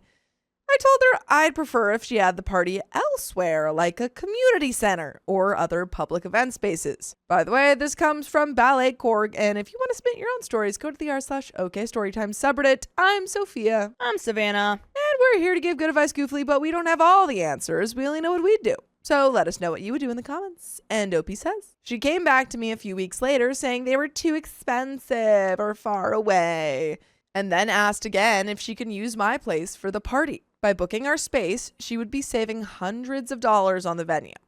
I agreed with the caveat that we keep it to a maximum number of people and we keep to the booking time, and she has to get her own guests from the lobby. It was important to clarify this to her because my partner and I had hosted a huge party for her a year prior, which had way more people invited, and we found ourselves not enjoying ourselves the whole time, as we had to monitor the guests and retrieve people from the lobby throughout the event, because many guests came later than the stated start time on the invitations. We also didn't enjoy attending the party because we were busy setting up, coordinating the games, monitoring the guests, and cleaning the room after. She didn't clean up the mess. Yeah. If it's gonna be hosted at my place, Yeah. I'm not gonna set up and everything. I figured that you just want the space. You Yes. don't want like my help in decorating all. Obviously, if you ask me, Yeah. I'll probably help you, but you have to have like some sort of like design in place, and then Yeah. also you're gonna clean up your party. Sorry. Oh, yeah. No, You're I've cleaning had up. a lot of people host at my house, and they clean up after themselves. Yeah, as they should. That's just like etiquette. Like, thank you for hosting us, and hopefully we'll be welcome back. 2 weeks before her child's birthday party, she tells me she wants to change the party time to an hour later due to her child's change in nap times. She also went over my max number of guests because she had already invited people before I had agreed, and it would be too awkward to disinvite them as well, and all the grandparents had come too. I told her I will not be canceling the booking, and if we can keep to the original time. She eventually told me to cancel the party because I seemed too stressed out. Mind you, so is this like a space that you actually book out? What do you mean cancel the booking? Yeah, I have no idea. I guess like OP might live somewhere that's like, I don't know, that does venues or I have no idea. Maybe she just has a really pretty backyard or something. Mind you, I was willing to work with her, but she was unwilling to compromise. She also did not offer to compensate for my time and efforts, only offering to pay the cost of the room booking that my strata charges for the room, which was also the case for the previous big party that we hosted for her. I found out through social media that she still had a birthday party for her child, but neither my partner or I were invited. That is so weird. Yikes. So is this friendship just so she can like use your room? Feels like it. We feel hurt because it seems like she only wanted us there if we could provide the venue and coordinate the event. I also have to mention that we live in a luxury condo with a lot of amenities near the city center. We also feel like she took advantage of our living situation and has been treating our home like a community center for her to impress all her friends with. We don't feel like guests that can enjoy these parties because there's so much liability and work to do when the parties are held in our home. She's also asked me earlier this year if she could use one of my party rooms for her birthday party, which she eventually decided not to do because she didn't want to clean up at the end of the night. That's just like etiquette. That's normal etiquette. Yeah, like even when you go to like a space that isn't your friends, like a venue, like, you know, for like say like a wedding or something, like you take the stuff with you. You take down everything. Yeah. Unless you hire someone to do it. But like for the most part, like any baby shower, something like any chance to like get people together and have this like, party. Like you have to, it's like anything for, like load in and load out. Yeah. For like an event, like for a concert or something, you load in and then you load out. That's what you do. Yeah. I think the solution is just stop saying yes when she asks to use your place. Yeah. And there you go. Edit, I really should have said no after the first party, but it's hard for me to say no sometimes, especially to long-term friends, which is something I'm trying to work on. I debated on whether I should post my experience here and how I should proceed with this friendship moving forward, but the resounding opinion is pretty clear. And OP also says, it's made me reevaluate our friendship. I've been very upset about this since finding out on Instagram. We've been friends for almost a decade. Wow. Went through college together, had vacations, housewarmings, wedding dress shopping, shared the same jobs, been there to visit her the day she gave birth at the hospital. There were a lot of difficult times for my friend that I supported her through leading up to her asking for those big favors of hosting her parties. So I felt like a bad friend if I said no after knowing about these troubles. But in hindsight, I feel very used. I do not feel appreciated as a friend. I will downgrade her to an acquaintance or just a coworker. We've also given her over $600 for her child in the last year as cash gifts due to these milestone celebrations on top of hosting. So it seems more of a slap in the face that we weren't invited. After the first big party we hosted for her, she and her husband said they were so grateful that they would treat us to dinner as a thank you. It's been over a year and they have never offered to treat us. Oh, no. Yeah, these people just seem so ungrateful and so entitled. I actually watched my friends, not Carly because that is whatever, but I watched my friend's cat and then I also watched her roommate's dog and they asked me to stay there. And they're like, we'll pay you. They never paid you? You should ask them. Say, hey, like, can you Venmo me for watching your dog? Yeah. Like, That's weird. never got anything. I hate from that. it. I think there is, like, oftentimes people do just genuinely forget, but I also think sometimes people that just Yeah, don't no, and like the thing is she kept bringing it intend. up like, oh my God, yeah, I need to. And then eventually it just never happened, never said anything. And I was like, Come on. This was like months ago. So Even when we go out to eat, they make sure the bill is always split. So there were opportunities to treat us, but they didn't take it. I also had already bought a birthday gift for the child, and now I don't know what to do with it because the return period is over. OP says, I was flabbergasted when she asked again to use our home for more parties after all our efforts with the first one, which was 6 hours of work from setup of decorations, food, games to cleanup, whereas the actual party only lasted a bit over 2 hours for the guests that could come and go as they please. You would think having a friend host one party would be enough that you wouldn't ask for the favor again, or at least think the polite thing to do the next time would be to offer compensation for the hours of work and stress it takes to host these events. There was also smeared cupcake icing on couches at the end of the party because she wasn't watching the kids she had invited. Also, I never offered my place to host. She asked me to do it each time. And when she asked me to use my party room for her kid's party, I did explain to her that it was a lot of work last time with the other party, and hence why I wanted her to take a more active role this time instead of expecting a lot of labor from us. I did set some boundaries on what I expect from her if she wants to use our space again.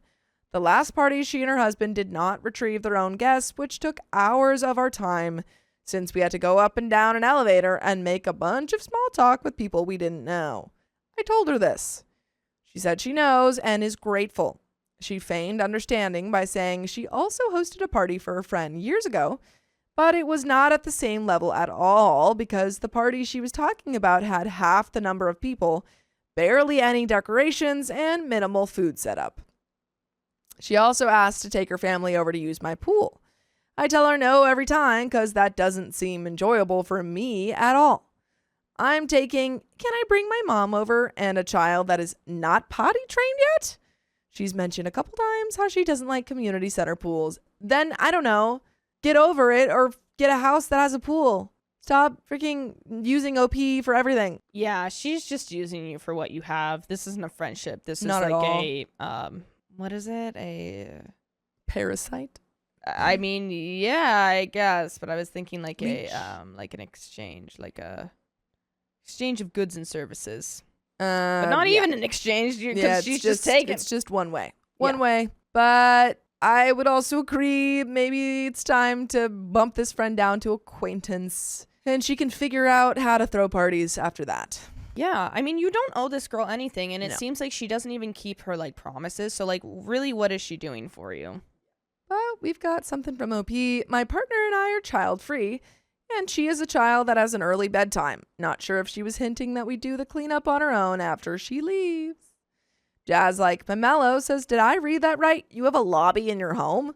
OP says, it's a condo that we have to retrieve guests from the lobby and take them to the party room via an elevator. Okay, sure. And there is an update 3 days later. Any other thoughts? I mean, just you gotta what is it? Pluck the like apple from this tree.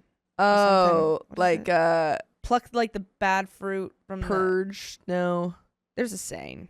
Yeah, it's like when you prune, You like cut the bad fruit. cut out the bad fruit. Yeah, cut the bad fruit out of your life, and it Yeah. seems like this girl is one of them. Because she's just using you, obviously. Like, she Yeah, didn't even she doesn't invite even you to, like, try the to. party. The only reason you were invited last year was because it was literally at your house. Couldn't keep you out. But we've got an update 3 days later. 3 days after making this post, I messaged this friend to tell her how I felt hurt and used when I saw that she's still at a party and did not invite me.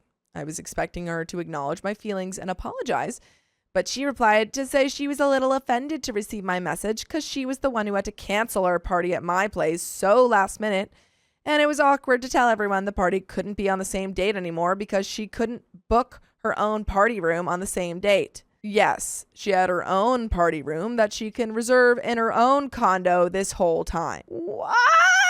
That's girl. Come on. Then why is she...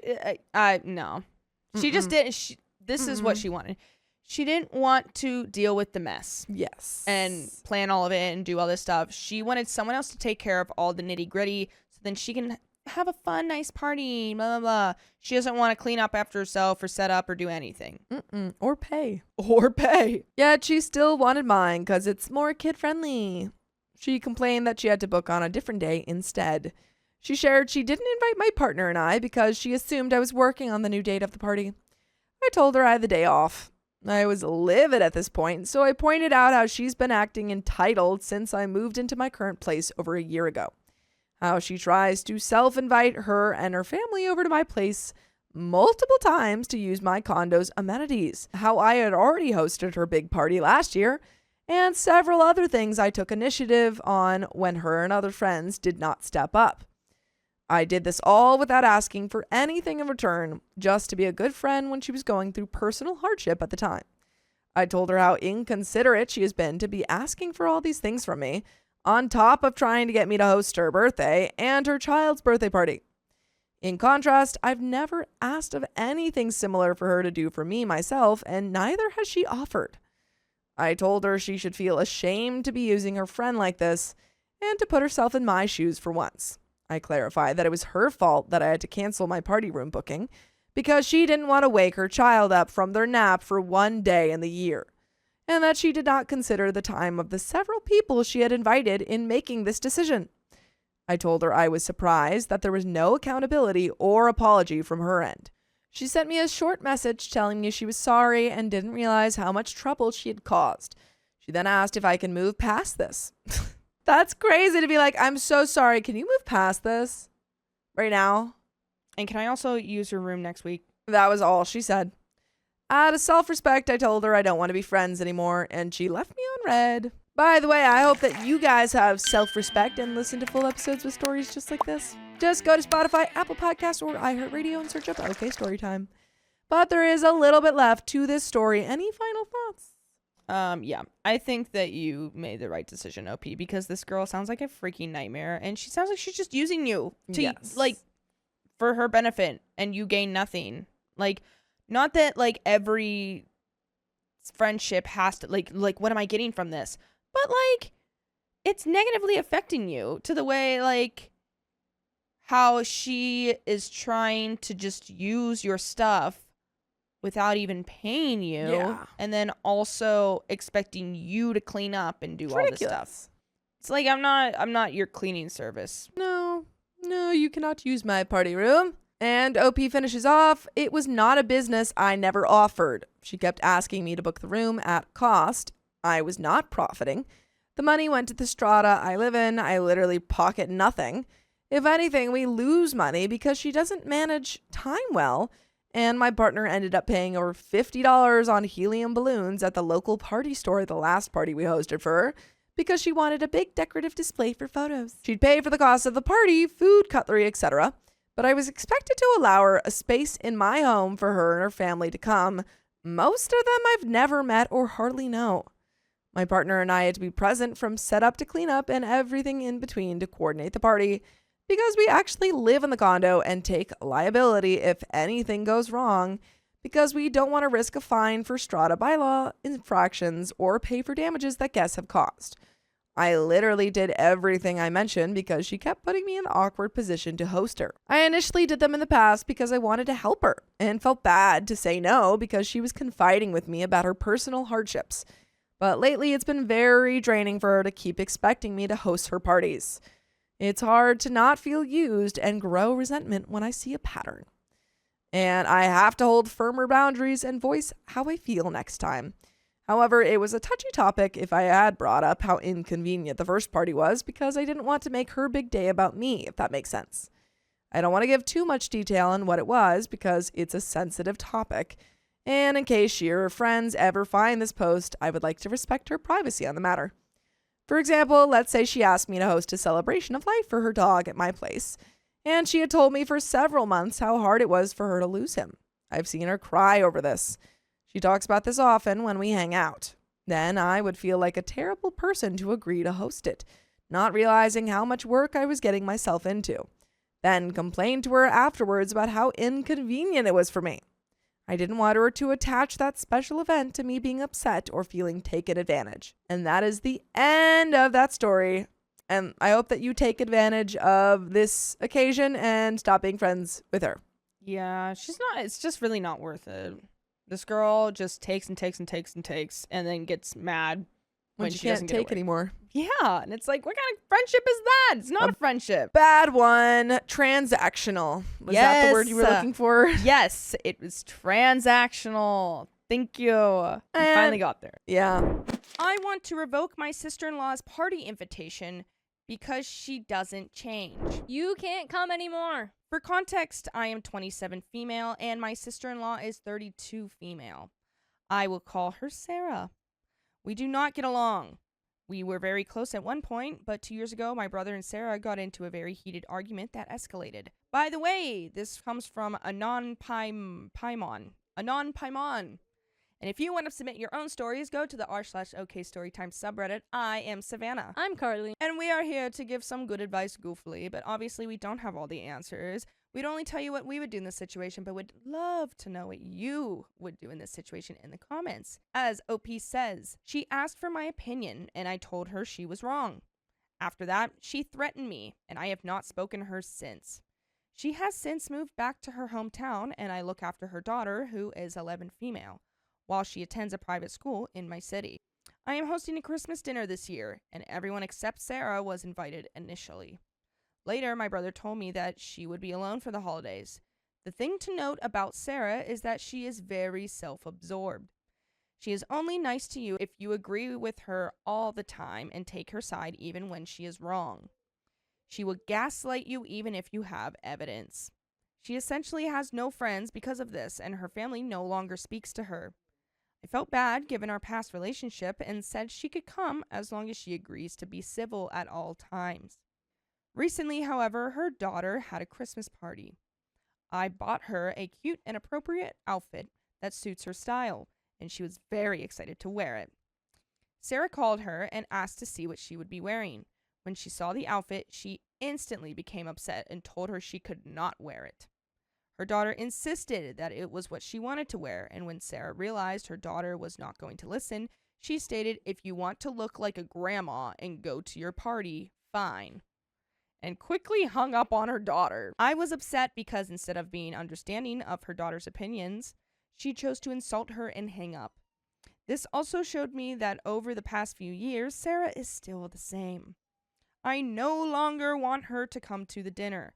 My mom has stated that it would be a knucklehead move. I am wondering if I would be the a-hole to rescind my invitation. I don't think that you'd be the a-hole to take away the invitation, but I also would lean slightly to the side of like, can we just put up with her for one more event and then just not invite her to future ones? Yeah. Because I feel like rescinding it could cause more drama with the whole family than like just dealing with her one more time could be. Yeah. But she also sounds annoying. Yeah, no, she sounds like a nightmare. She does sound like very, like self-absorbed. No one Yeah. cares about herself, whatever. I guess it would for me come down to like, would she ruin her 11-year-old's day? Yeah. In which case, like, yeah, then maybe you consider it for like the sake of the kids and stuff. Yeah. And plus, like, it seems like nobody really likes her. Yeah. And like, she kind of did this to herself. So, like, reap the consequences of your own actions, I guess. Commenter 1 says, "Mom is right. It wouldn't be good to rescind based upon the conversation she had with her own daughter.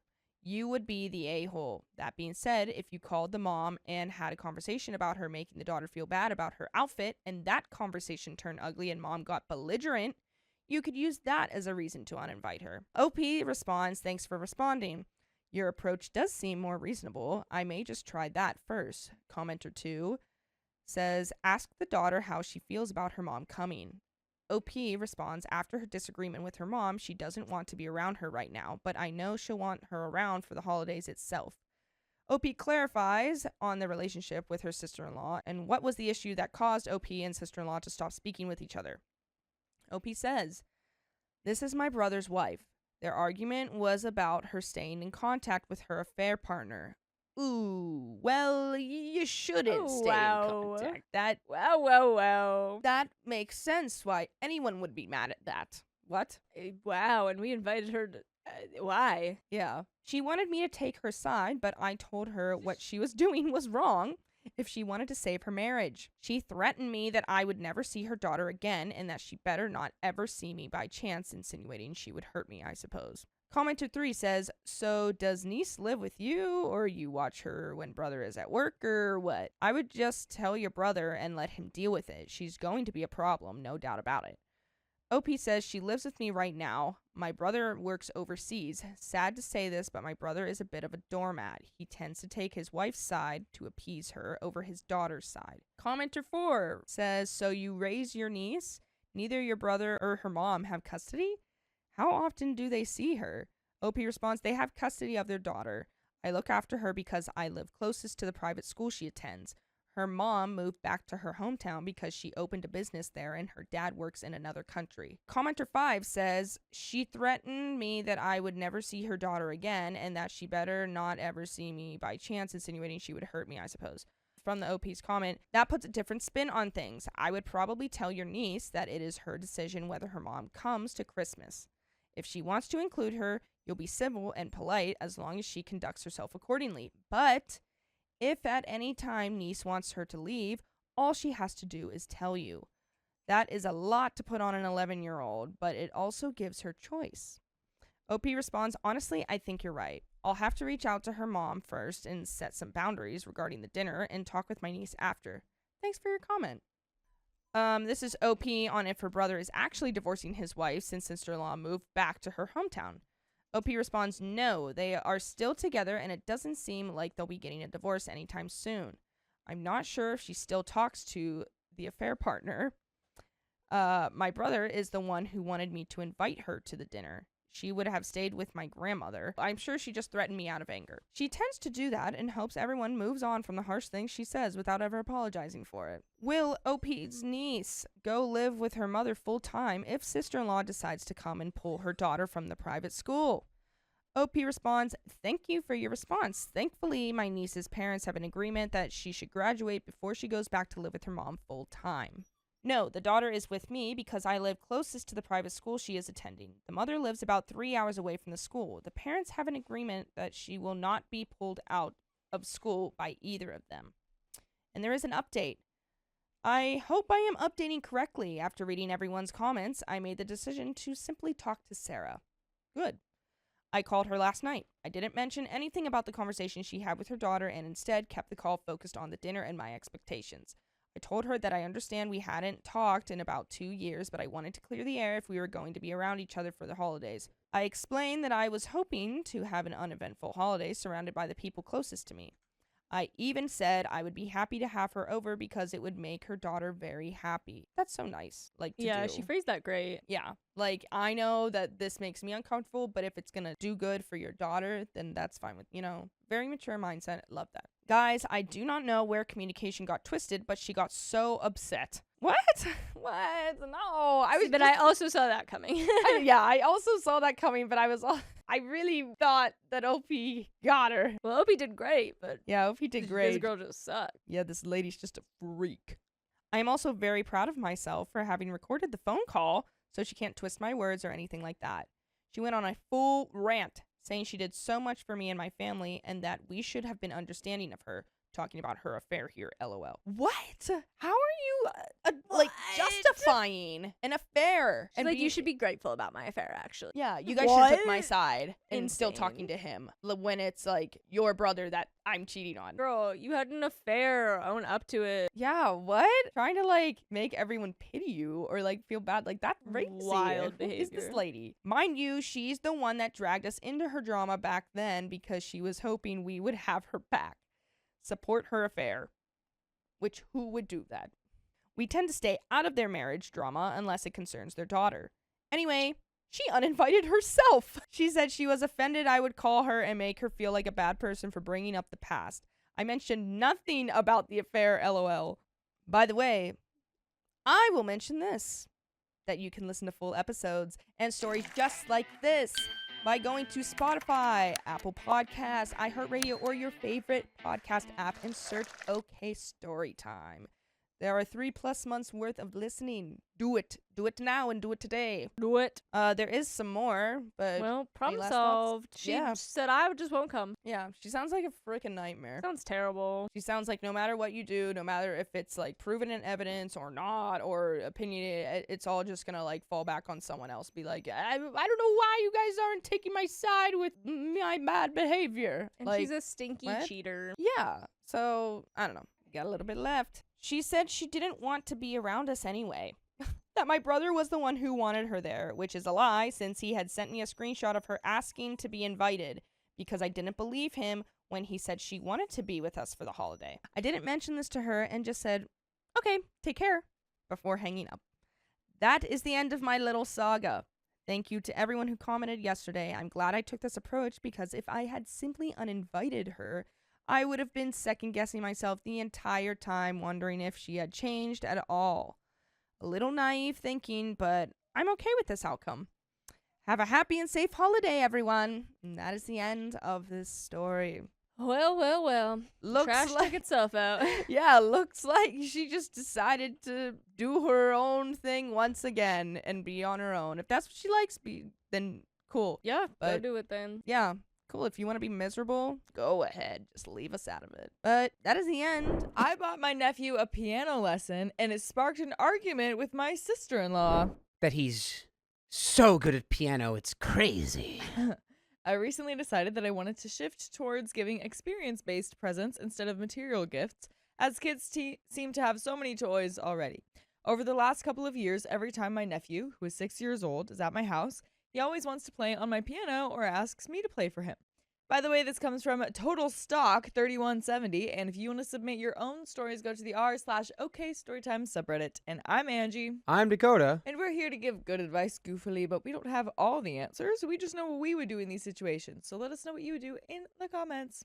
And OP says, I thought it might be nice for his birthday to gift him piano lessons for a year at our local conservatory. I asked his parents if they were okay with this, offered to drive him to and from lessons, and gave him my extra keyboard for practice. I made it clear that I did not care if he lost interest after the year, but if he wanted to continue, I would continue paying the tuition. My main goal was to provide him an opportunity. He is the perfect age to start, and he genuinely seems to love music. Both parents said that they were okay with this gift prior to me giving it. Of course, my nephew was thrilled when he received the gift. However, after the party, I got a text from my sister-in-law basically telling me to back off. She said I had no right to infringe on how they want to raise their child or dictate what programs he participates in. She went further, saying that if I truly cared about the child's upbringing, I would buy tuition for skating lessons as they want him to play hockey. She added that because I do not have children, I had no business making decisions about their child's activities. I have not responded yet because I'm unsure what to say and I'm afraid of making things worse. I realize that I chose piano lessons because I'm a musician and it is the world that I'm familiar with, but I also considered how much my nephew enjoys playing the piano when he visits.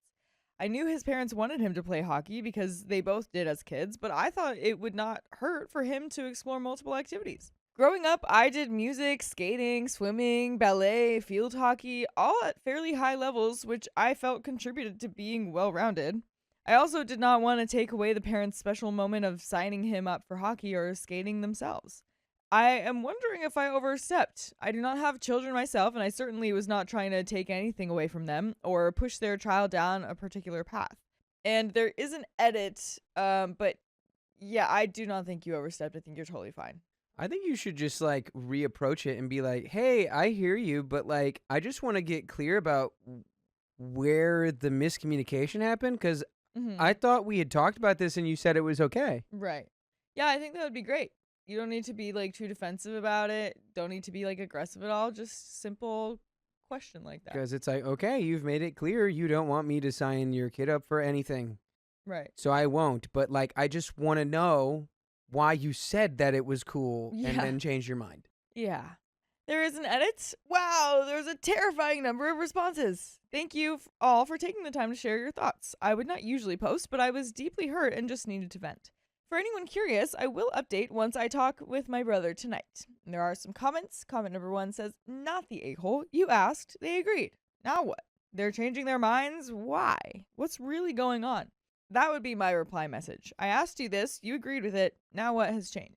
Someone else responds, sister-in-law may have been hoping that OP didn't remember getting permission in advance and would feel guilty enough to pay for all the hockey gear and lessons and drive him back and forth.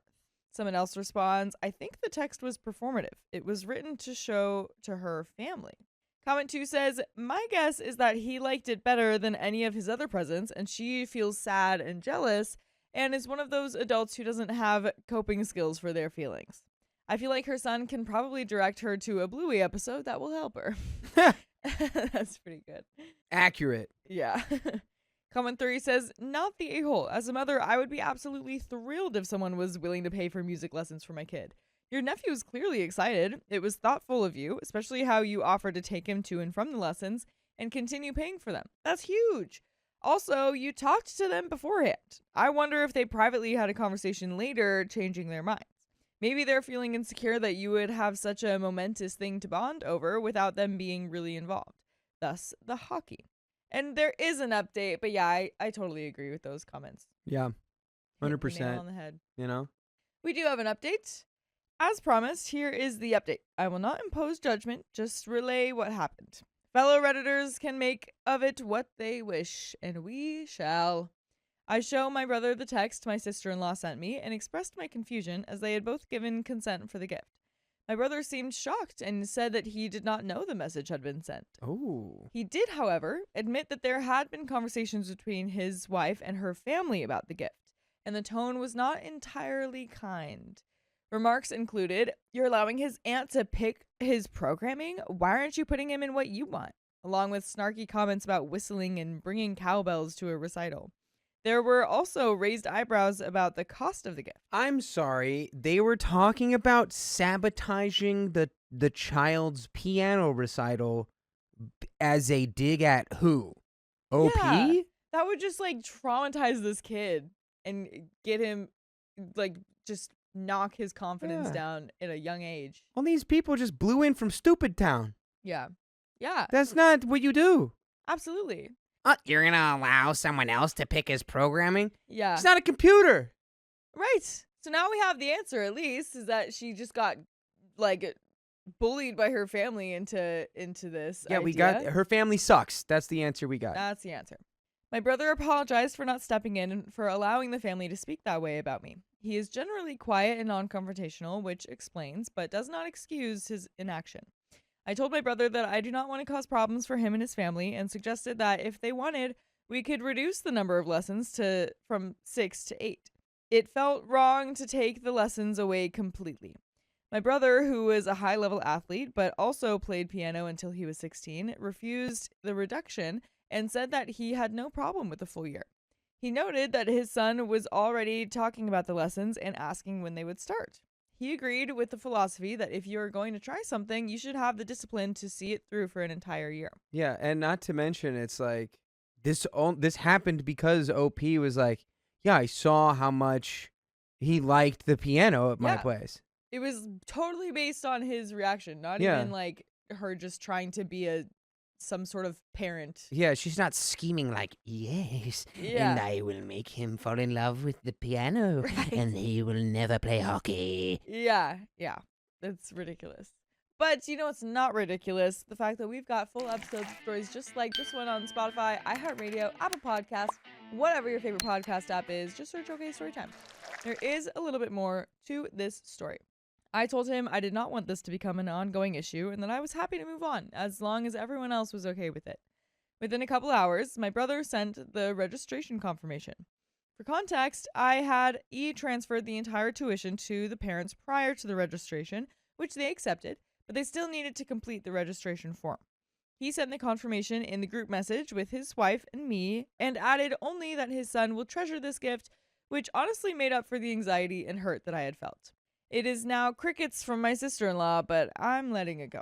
We may need to discuss it in person eventually, but once things cool off. And that is the end of that story. my boyfriend said he's broke, then showed me all the stuff he bought for himself. But babe, I really needed this life-size stormtrooper accurate Yeah, costume. babe, this is why I'm broke. It was important. So, my boyfriend, 27 male, and I, 24 female, have been together for just over 4 years. He recently moved into an apartment with a higher rent, so obviously, things have changed. We don't go out as often, and when we do, I tend to foot the bill. After rent and bills, I now have more expendable income, so I'm more okay with that. But this particular situation has me kind of miffed. By the way, this comes from user Birthday Woe, and if you want to submit your own stories, go to the r/OK Storytime subreddit. I'm Dakota. I'm Angie.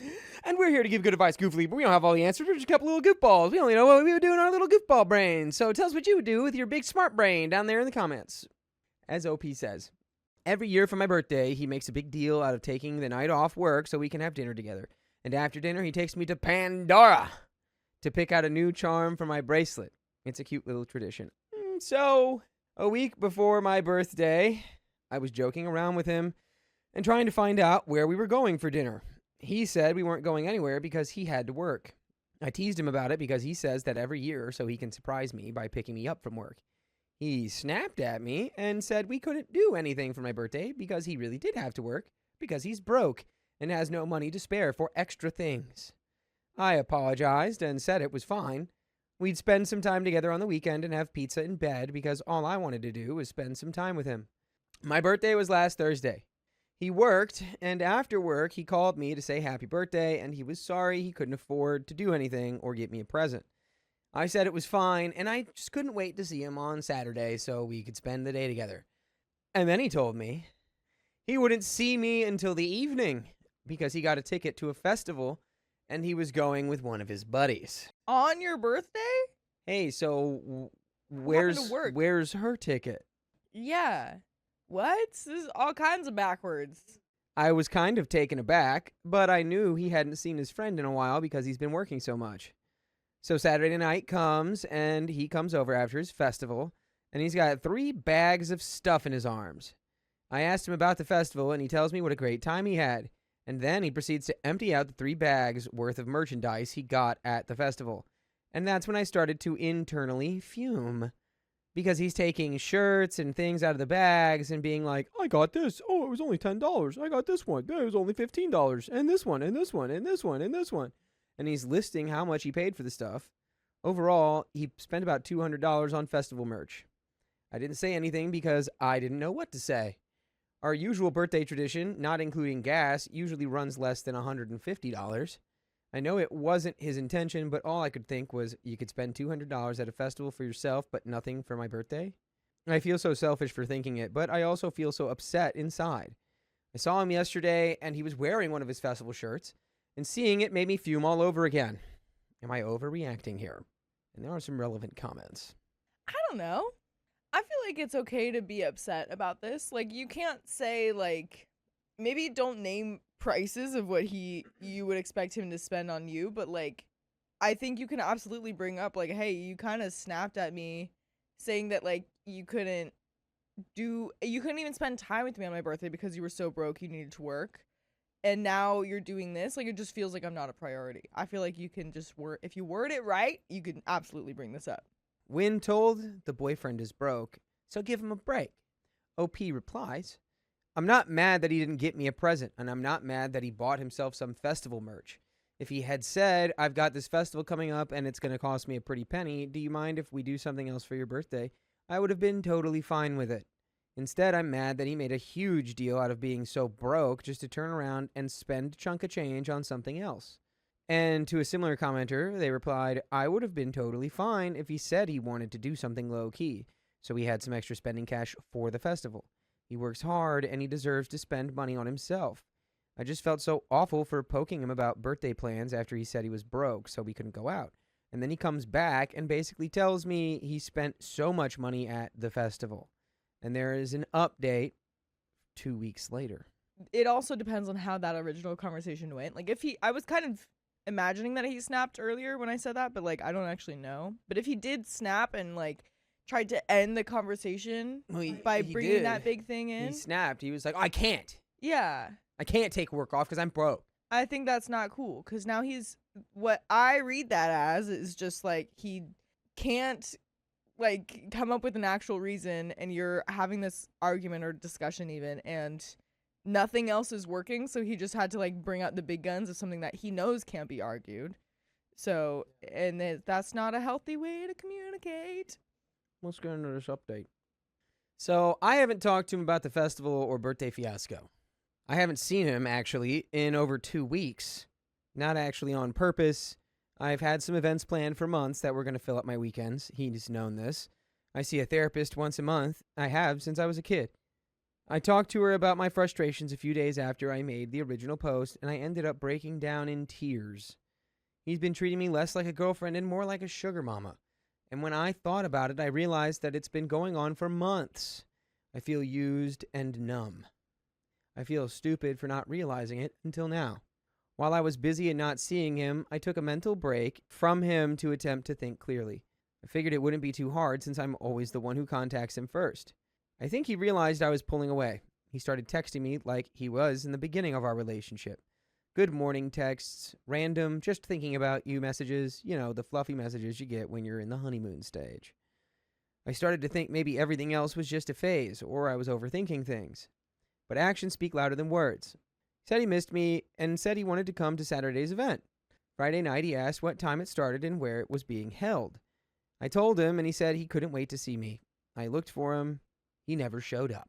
Aw, man. That's tough. I felt so disappointed and heartbroken. I didn't hear from him at all until I had posted a pic on Instagram about finally being home. He said he was sorry he didn't see me. He was just busy. I know from his roommate that he was at home playing video games. Betrayal. He used to be this sweet romantic. He'd swing by work just to drop off a muffin and coffee from my favorite place. Come over at 1 a.m. to help me with my trig. When I broke my arm, he'd come over during his lunch break to help me wash and brush my hair. He used to be my biggest support system. I see him next weekend, and I plan on telling him everything I've been feeling lately. Depending on his reaction, he'll either get a second chance or I'll break up with him. I can't be in this relationship if it keeps going like this. I am not good at being alone. It's been a fear of mine, so I know there's a chance I'll chicken out of breaking up with him. But I don't know how much longer I can do this.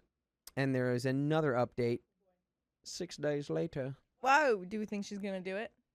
Yeah, I think it's going to be breakup city. I would have to agree. I don't think this guy's coming back. I think when you're at the point of, like, faking out your girlfriend being like, "Oh, can't wait to see you," and blah blah blah, and then you play video games all Yeah. night instead, and you lie and just say you were busy. Yeah. I don't think that's a guy who wants to be in a relationship. Yeah. It's like a very clear example of how actions speak louder than words. Like, you don't want to trust someone's words too much, even if you've been together with them for so long, even if you guys love each other, even if actions have supported it in the past. Words honestly don't mean much. Like, I think it's good to voice things, but you really need to see it happen. Yeah, that's you why know? they say the proof is in the pudding. And he's just talking about pudding. He's just talking about pudding. He hasn't brought a single morsel of pudding Mm-mm. into this conversation. Hasn't even, like, brought out a bowl to mix the ingredients. Yeah. He hasn't even started Yeah. pudding prep. So, Come on, man. something to think about. Yeah. I want to start by saying thank you to everyone who's commented both on my update and my original post. Having all those words of advice in my head definitely made this easier. Spoiler alert, I dumped him. Uh-oh, we were right. Blah, blah, blah, blah, blah, blah, blah, blah, blah. Insert air horn noise. Backtracking here, let's go from the top. I was planning on bringing up our issues and my feelings on the car ride home from the family event. I'll say it now, it was his nephew's birthday party. I like his family, so I didn't want to stir the pot before the event. So we went to the party. We had a great time. He was attentive and sweet, just like when we started dating. We get in the car, talk a little bit about the party, and then we had a lull-in conversation. I took a breath to say something, but before I could get a word out, he said he had something he needed to say. He said he felt bad about the way he's been treating me the past few months. He said he felt like he's been a terrible boyfriend basically since Christmas. He said he felt bad about me paying for things and that he hadn't been making time for me. There was more to it. He was supposed to be taking me back to my place, but he made a turn I wasn't really familiar with. I asked him where we were going, and he said, "You'll see." To the middle of the woods? What is going on? Basically, because we ended up at a mall. Okay. He parked the car, he opened my door. I asked what we were doing there, and he said he wanted to make up for my missed birthday plans, so he was taking me to Pandora to pick out a charm. Honestly, I thought it was sweet. I thought the past few months were a phase and they were over. And then I asked what made him think of doing it now since my birthday was almost a month ago. He admitted he saw my post here. I didn't even know he was on Reddit. And when he read that, he was 98% sure it was about us. Since I made the original post weeks ago, I did ask if he read the update. He said he had, and that was why he was taking me to Pandora. And that's when it stopped being sweet. Yeah. Because it's one thing to, like, understand the problem and learn from it and grow from it and everything, but it's just kind of like, it just doesn't read that way in this situation. It just comes off as like, okay, so you just are doing what you can for me to not break up with you. Because you know that you've been breakup worthy for the past few months. So you're just scrambling now. Yeah, it's just like none of this is actually genuine. Yeah. It's just like a program you're running. Yeah. The anti-breakup program. And then in a few months, if you guys did stay together and wonder what would happen, just go right back to the same old. He's like, I've been looking at Reddit. I haven't seen you making any posts, so I Yeah. thought we were fine. Thought we were good. Apparently not. I said, so basically you were buying me jewelry because I said I was done with the way you've been treating me and was thinking about breaking up with you?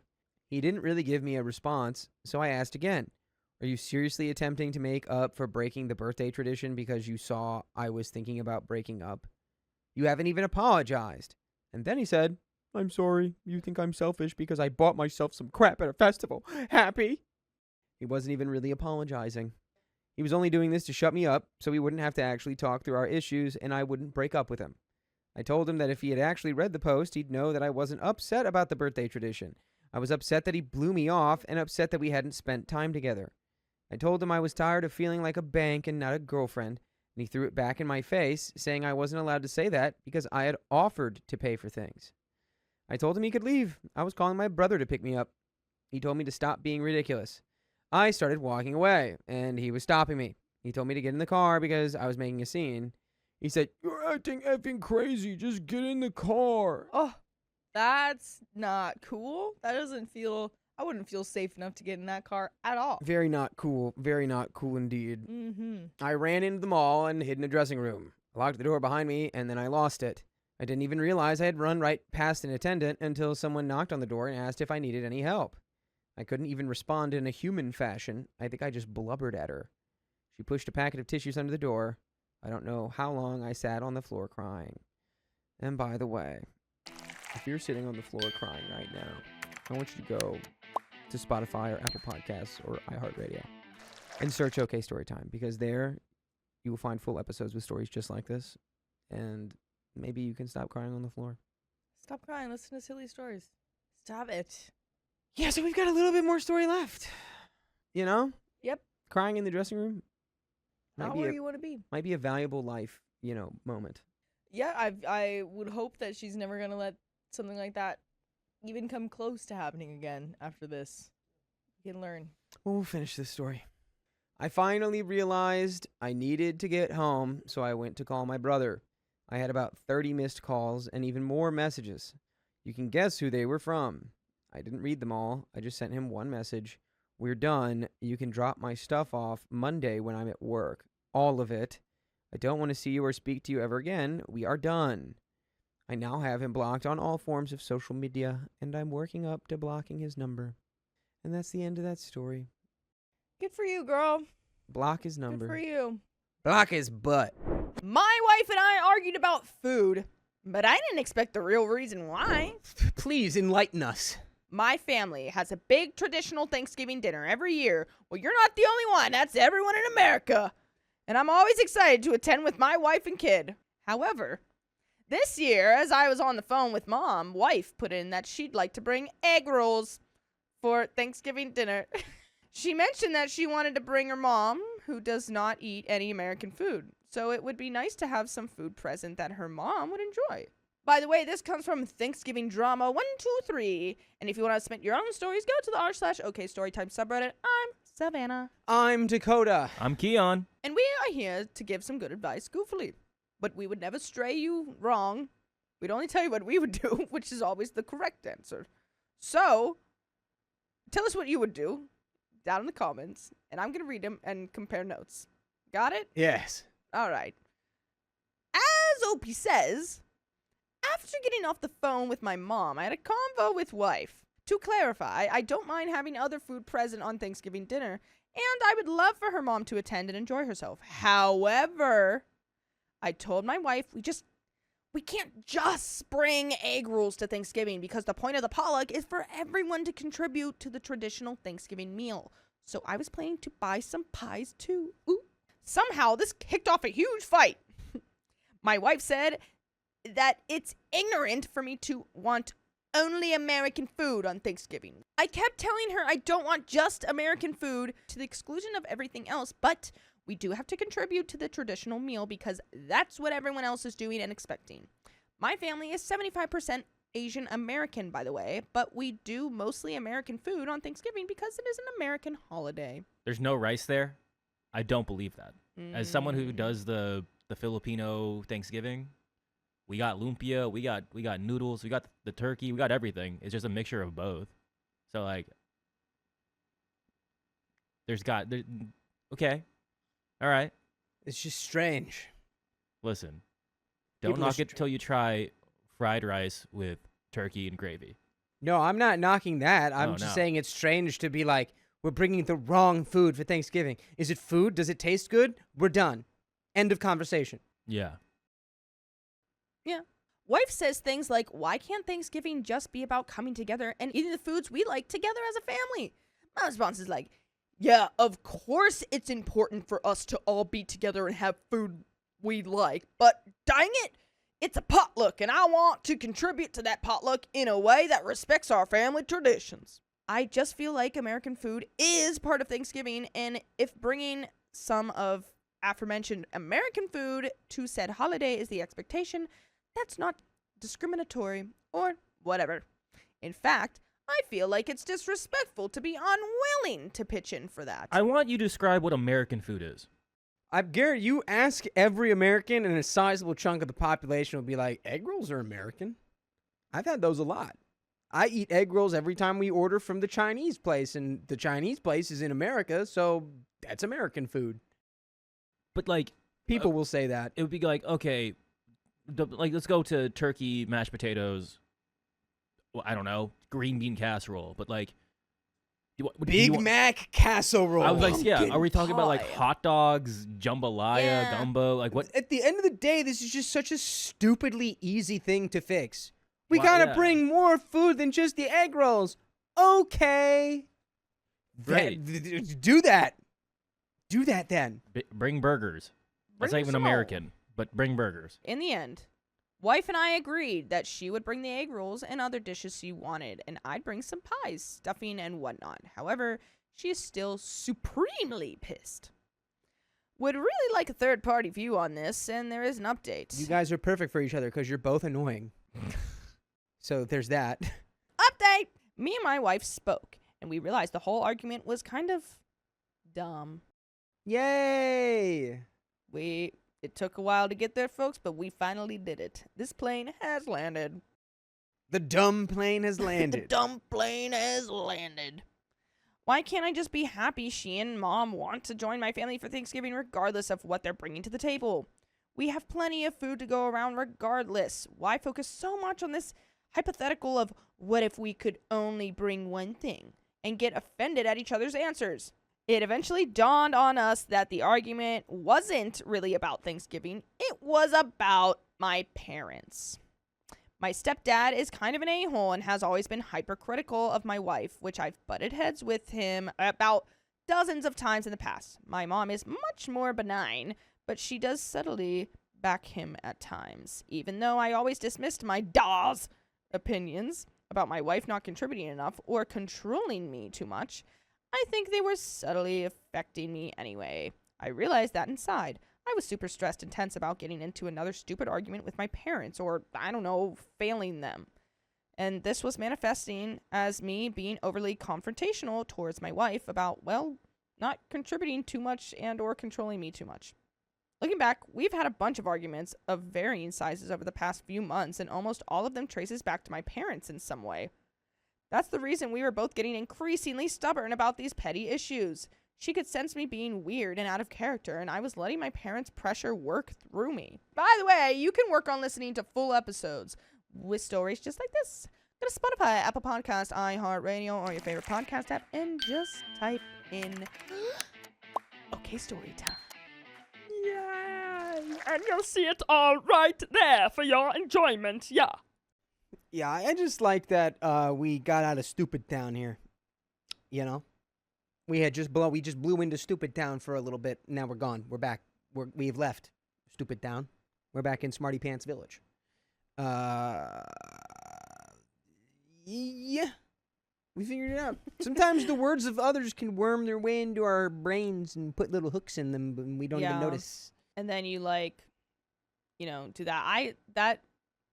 My parents, I always will think, if my mom says something about a partner that I'm with or whatever, that will be stuck in my head. I do not want my parents to dislike, whatever, and my partner. And so if they say something, I'm they have to like them. I don't know why. I just need my parents' approval. I don't know why. I'm just a middle child who wants their parents' approval. I don't know. Is that wrong? After explaining all this with wife, I got on the phone with Mom and just laid everything out. We had a great talk, and she reassured me that she doesn't give a crap about the food. She just wants wife and mother-in-law to have a great time and enjoy themselves around my side of the family. My stepdad is another story, but whatever. F his opinion. Me and my wife both apologized for blowing things out of proportion, and I admitted I was in the wrong. We both feel much better now, and we've agreed to try and do an emotional reset. I'm still bringing pie and stuffing, but it's more for me. And I honestly don't care what wife brings or doesn't bring as long as she shows up and has a good time. And that's all you really should be worried about, OP. I almost hired someone for my wife's work party, not knowing it was their rival. And they come in snapping like West Side Story. I have been married to my wife for almost 15 years. A few years back, we went through a rough patch. I was working long weeks trying to move up in my field, and we made the joint decision for her to be a stay-at-home mom. And though I was working 6 days a week, I tried to give my wife as much free time as possible. By the way, this comes from Punch Cheesy. And if you want to submit your own stories, go to the r/OKStorytime subreddit. I'm Savannah. I'm Carly. I'm Keon. And we are here to give some good advice, goofily. We do not have all of your answers. We will only tell you what we would do in this situation, but let us know what you would do in the comments. Still, things were rocky, and after 18-ish months, she started saying she wanted to be more social. We moved out of the country a little before we had our twins, so it was understandable. Being dumb, I decided to surprise her with a dinner party. I invited some guys from work and their wives over, all without considering that someone would have to host this dinner party and that someone would end up being my wife. Don't worry, I accepted responsibility of being dumb. Nevertheless, my wonderful wife did put together a lovely dinner party and discovered a love for planning events. A few months after, she decided to go back to school for hospitality so that she could be an event coordinator. We arranged for part-time care of our girls, and after graduating, she found a job in her field. 5 years later, she moved to another company and is currently up for a promotion and has been schmoozing her bosses and high-level clients, and she wants to have a party at our new home. Here's where I might be the a-hole. Since I have been working so many fewer hours in the last 2-ish years, I'm home earlier than my wife is, and a lot of my work can be done remotely. So she would like me to handle planning and set up for the dinner. I'm fine with this. However, I am not good at planning events. I'm the guy who hires someone like my wife to plan parties for them. I'm happy to hire a caterer and someone to come put some tablecloths and random vases of flowers around to make the place look nice. But I don't have an eye for those kinds of things myself. After offering this, my wife acted like I'd just shown Nanny Ruth the family jewels, saying how horrible it would look if I hired her company's competitor to come host a party at our house, that I had to do it myself. I was a little miffed, but the girls were in the living room in earshot, so I told her, all right, well, then I need her to at least give me a checklist of things to do. Okay, easy. Well, that turned into how I clearly don't respect her or her profession. Oh, I've always looked down on her for not being as smart. How I don't pay attention to her job, or I'd known what went into planning a party and I'd be able to handle a simple dinner event. I honestly had no idea what sort of minefield I had just walked myself into. I was at a loss, so I herded my girls upstairs so I could try to talk to my wife, but it's been 45 minutes and she's still on FaceTime with her sisters after not wanting to talk. Hey, I don't think I've ever done or said anything to make my wife think that I look down on her job. I tried to be as supportive as I can, but maybe she's right and I'm not doing enough. Give it to me straight. If I'm really being the a-hole, please tell me so I can go grovel at my wife's feet. There's an edit to add. I truly had not considered what I suggested to be a bad look on her, because I wasn't exactly suggesting her direct competitor. Wifey works at one of those companies that does everything. They have in-house bakers, caterers, planners, a band, florists, etc. Nice company. See, I do fear, though, that you just suggesting that you need to hire a party planner when you live with one is probably where that came from. Yeah, I agree. That would be where she thought that you were calling her specifically incompetent. Yeah. Yeah. You're throwing a party at your house. It's really not that hard. Yeah, and also when your wife is a planner, you're gonna bring another planner and like pay money, and Yeah, that's just so that don't look good. rude. That do not look good. I think that might have been the issue. If you had just Yeah. started with like, oh my god, yes, I'd love to help you. Let me know what I can do day of to set up. Could you put Be the like, table? I can help, like if you need me to like hang things up or like Yeah. put a tablecloth on I a feel table. What's like that, that honey? would have resulted in like, okay, great. Here's the tablecloths. They'll go on the tables. Flower vases go on top of the tablecloths. Could you put on the table? Could you make the balloons? No, I might do it wrong. I might do it wrong. Can you put? Could you put just streamers out, like some stuff? No. I don't know what that No. means. I don't know what streamers are. I've never seen a streamer in my life. I don't know what that is. I was only planning to hire a restaurant to cater food and maybe someone to help me decorate. I am already planning to apologize profusely, and there is an update. I think that you are the a-hole, OP, because you are trying, like, I understand that, like, maybe you don't want to, like, do it wrong, but it seems like you're not even, like, trying. Like, you're kind of just like, oh, I don't really know how to do it. So I'm just going to, like, sit here until you get here, or I can hire someone in your field to do what you do at our house. Both of those are the wrong answer. I You can need to do it. understand because I see people being like, well, you didn't want to have the wife work her own party. Fair. Yeah. But then being like, I'm going to hire your competitor. Really bad. Well, there is an update. I followed your advice, and the first morning after our argument and after our girls went to school, I did sit down and apologize to my wife. I told her I was so sorry to have made her feel that I wasn't being supporting enough. I cleared up the suggestion of hiring the competition and explained what I meant more clearly. I also gave her the floor and asked if she could tell me why she'd been so upset, if it was just because of the suggesting a competitor thing or if there was something else going on, that she could talk to me about anything. She has another coworker, whom I will nickname Kayla, who is also up for the same promotion, and only one of them will get it. The day of our argument, Kayla had snuck in her fiancé to set up a big brunch/lunch thing for the office. Of course, my wife is stressed, and she has been working very hard for this promotion, so her thought process was that I needed to step up and do the same as Kayla's fiancé did. However, I pointed out that we knew Kayla and knew her fiancé, and he is the main manager in charge of running a large-ish hotel in our city. Part of his job is also managing events that they have at the hotel, which happen often because the hotel is gorgeous and the perfect backdrop for weddings, conferences, fundraising dinners, etc. It clicked in her mind that my skill levels were not on par with Kayla's fiance. We talked and I made us something to eat and then drove her to the office, even walked her inside and carried her coffee for her. I got to meet a few new faces, and my wife also introduced me to the newest member of her team who is still learning the ropes. With my wife's prior approval, I asked the new team member if he'd be willing to let me hire him just as a consultant on a dinner party. I need a little help with the color schemes and flowers as I'm red/green colorblind. Oh, so Opie kind of had like a reason. He's like, I don't know what to do. You can still put down tape. You're putting so much stress Dang. on me. Christmas must suck for you, OP. Sorry. Well, he would just mix up the colors. He's probably not unable to see them.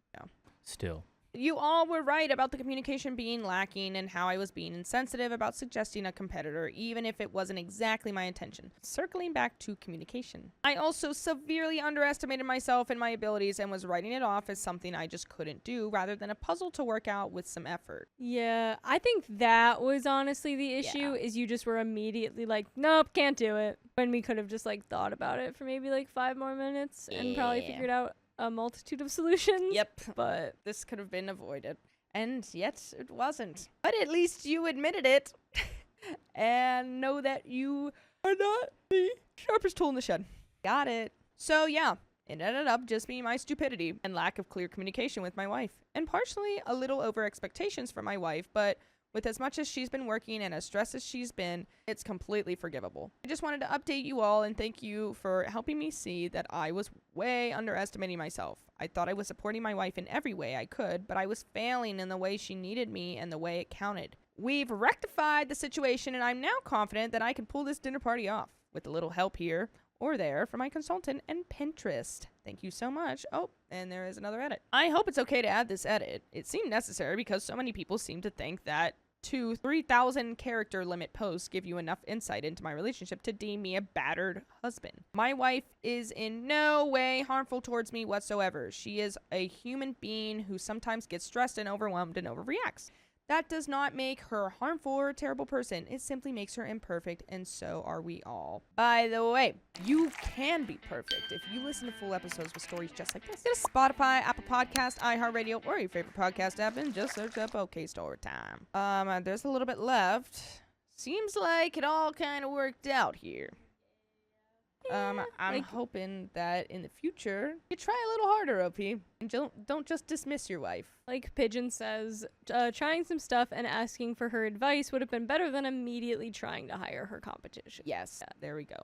Good Completely agree. intentions of wanting to throw a party for her without like Yeah, ruining it and asking her to help, but like at the end of the day, I feel like she would have doing just it rather and- you tried. Yeah, doing it and like maybe getting it wrong, you know, I think would be better than like just hiring a competitor and being like, he, I did this while you weren't looking. I am not always great at knowing what details are relevant, and with the character limit, that also makes it extra hard. My wife did apologize to me as well. She accepted her part of the blame for our whole argument. She apologized to me, and we had a very good talk. I am a civil/structural engineer and she sort of chuckled and made a joke about Kayla's fiance never being able to do what I do. We recognized and accepted responsibility that she'd made a mistake. I do understand where others are coming from and assuming that she's controlling, but 6,000 characters is a difficult constraint when trying to get enough relevant information across from an internet platform. So for that, I apologize. I am still working on some of my communication skills.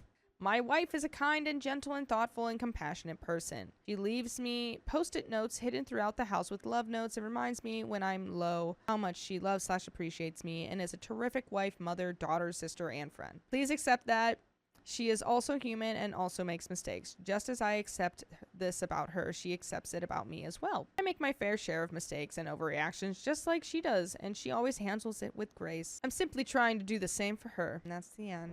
I cooked my husband's favorite meal, then he left to eat at his mom's instead? Well, maybe Mama's got good dishes. My mother-in-law calls every night to ask what we're having for dinner.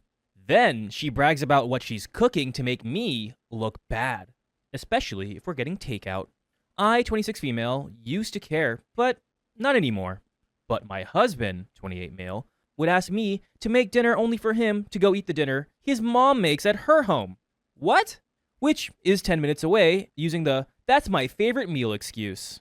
By the way, this comes from user AquaF6374, and if you want to submit your own stories, go to the r/OKStorytime subreddit. I'm Keon, And I'm Savannah. and we're here to give goofy advice. We don't know all the answers, guys. We only know what we do. What would you do? Let us know in the comments. As Opie says, yesterday I wanted to surprise him by cooking one of his favorite meals, and although I was busy, I took time off work to cook.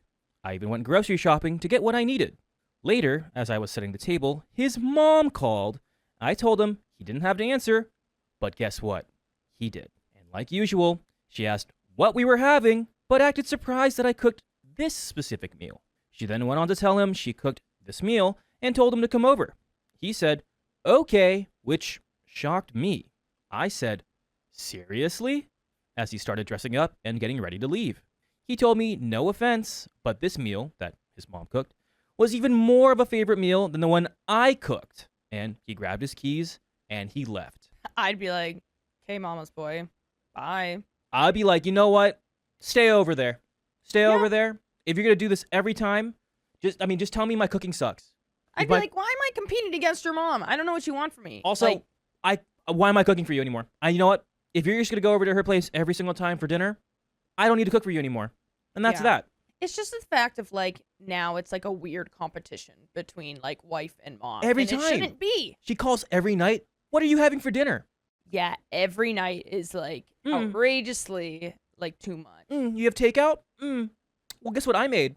Sonny, come over here. Not your wife, but you come over and we'll hang out and I'll cook you your favorite meal. Opie continues saying, I felt awful. I took his plate and threw it out, then ate my portion. As I was about to put the plate in the dishwasher, he got home looking angry, saying his mom lied about cooking that favorite meal and used it as an excuse to force him to eat dinner with her. I was shocked, but he sat down telling me to go ahead and reheat dinner. I told him, no, there's no dinner after he abandoned it. I threw it out. He said, what? And I told him he disrespected my time and effort and chose to go eat with his mommy instead. He began yelling at me, asking if I really did that, then called me petty and horrible, then went upstairs saying that what I did was 100 times worse than what his mom did. I definitely feel like I let my anger and frustration get the best of me, but it really felt unbearable having to live like this for so long. And to add, to make one thing clear, and that's the fact that my husband only does this when it comes to food. He lived with his mom, he attended community college, and loved and still loves her food, and is used to it. She gave me recipes to make, and I try to do that, but he keeps switching homes just to eat what he feels like. And we got an update. I don't care if this is the kindest man you know. If he's treating you like this when it comes to food, it don't matter. That's still being treated crappily. I love making meals for people. So if I specifically was making a meal for someone and then they purposely were like, oh, well, my mom made my favorite, so I'm going to go eat that, I would be absolutely crushed. Yeah, 100%. I mean, when my mom comes to town, she'll cook dinner for Dakota, myself, Carly. Oh, yeah. And it's I want to cook for you because I appreciate you guys. It's showing your appreciation. But she's doing it as a competition, and like she's upset that you took her son away from her. Obviously, I don't know. He's a mama's boy. He's not worth it. This sucks. Yeah. Have him cook for you for once. That's true. I would be like, okay, then you cook something. Like if you don't like my cooking, or if you have something to say, you know. But the thing is, he probably wouldn't. He'd be like, well, I could just go over to my mom. She already has something ready. Then because you know what? Guess what? Bring your mom over here. Let her cook dinner for both of us. Then, Yeah. if you want her cooking so bad, have your mom live with us. But you know what? I don't want that. So just live with your mom. But we have an update. Hi, I posted my situation here almost 24 hours ago and haven't really read every single comment because, wow, there's just too many. I saw a few pieces of advice and encouragement, and I'm so thankful for them. But just wanted to let you guys know something since this is a throwaway account and I will be abandoning it soon. I just want to let you know that I will be sitting down with my husband soon. After he breaks the silence, I'm just giving him the space he said he wanted. And I'm going to show him this post in hopes he'd see how none of this was my fault. And it will be your fault if you don't listen to us on your favorite podcast app, such as iHeartRadio, Spotify, Apple Podcast. Just search up OK Storytime. I'll forgive you, but it will be your fault, unfortunately, if you don't look us up. There is a little bit left. I mean, hopefully this conversation does open his eyes, and he should take full accountability and responsibility of being just like a little baby boy. But if this is how he acts, and I don't know, I don't know. I would definitely like put some boundaries up for, mother-in-law. As in like, I'd be like, listen, I know like your mom, you guys love each other, and she's right down the road, whatever. But I don't think it's necessary that she calls every single night and wants to know what we're cooking, and then compares it to what she's cooking. Like, I just feel like there's an unnecessary competition happening between us, and I don't want to feel bad about not cooking, your favorite meal every night, or not, cooking something up to your mother's standards. Like, that's not, I don't know. That's just a lot of pressure on OP for no reason at all. Like, if she's if that's like her job in the relationship is to like, cook the stuff, then like, yeah, cool. But like, it shouldn't be a competition, because like that just it's just gonna make her feel bad all the time. Because obviously, you grew up with what your mom cooks and all this stuff, and OP's trying to, figure this out and be like, oh yeah, like I made, like fish fillets tonight or something. And it's like, oh, like, well, my mom made like a whole Thanksgiving dinner, so I'm going to go over there. Like, I don't know. That's just disrespectful. Yeah, no, I agree. He's a man baby, and he needs to learn and grow up. And if he doesn't, leave him. That's it. Well, let's go ahead and finish up the story. I will be pushing for couples counseling, although he's always been against it, but we'll see how things go. I'm not going to lie, I still feel upset, and like my efforts aren't being appreciated. His mom is definitely onto something with her little upsetting stunts. I realize how important boundaries are, but I also realize how enforcing can be difficult. I'm hoping and praying that we will tackle this issue so that our marriage won't suffer, but if he's still somehow unable to do his part, then that's on him. I'm no longer willing to go through similar stuff and just take it, So yeah, this is it. Thanks so much. And that's the end of that story. I don't know. I would be, if it's like one time, I understand, or like once in a blue moon, even then that's pushing it. But like one time makes sense, but it's like, it seems like every time you cook, he just goes over to her place and just doesn't care. You're not being appreciated.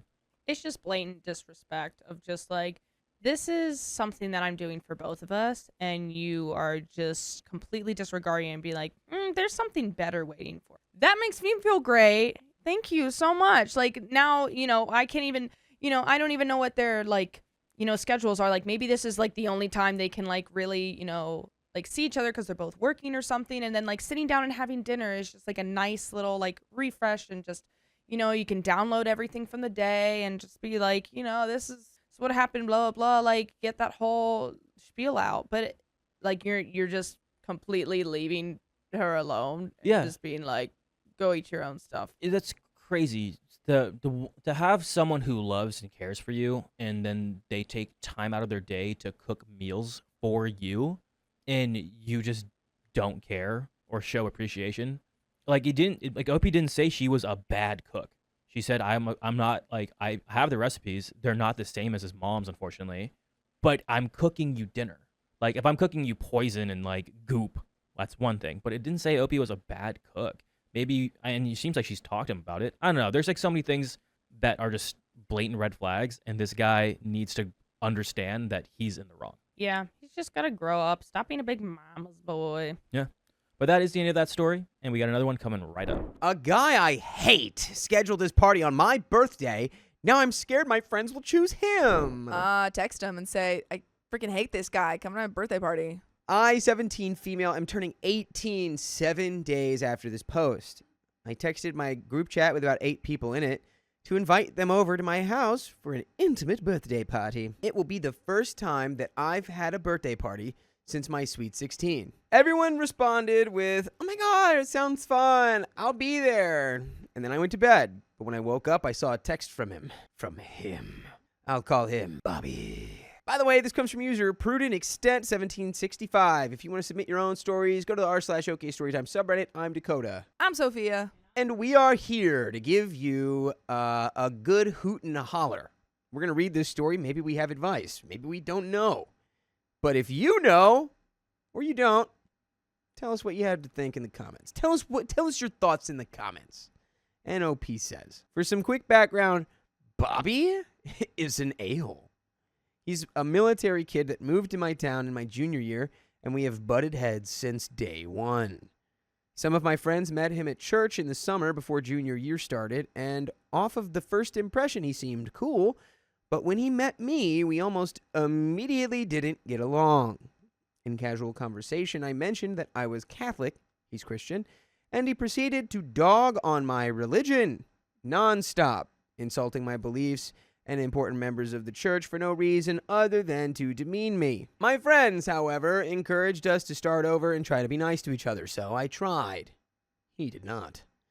It's impossible to name all the fights we had, but one prominent one we had for context is from my prom my junior year. I got a gift card to Dennis and told my friends that I would use it to get a round of pancakes for the group and something for me and my boyfriend at that time after the dance.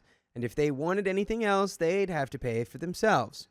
Everyone agreed, and we went around 1 a.m. When we went to pay, I paid my share with my gift card.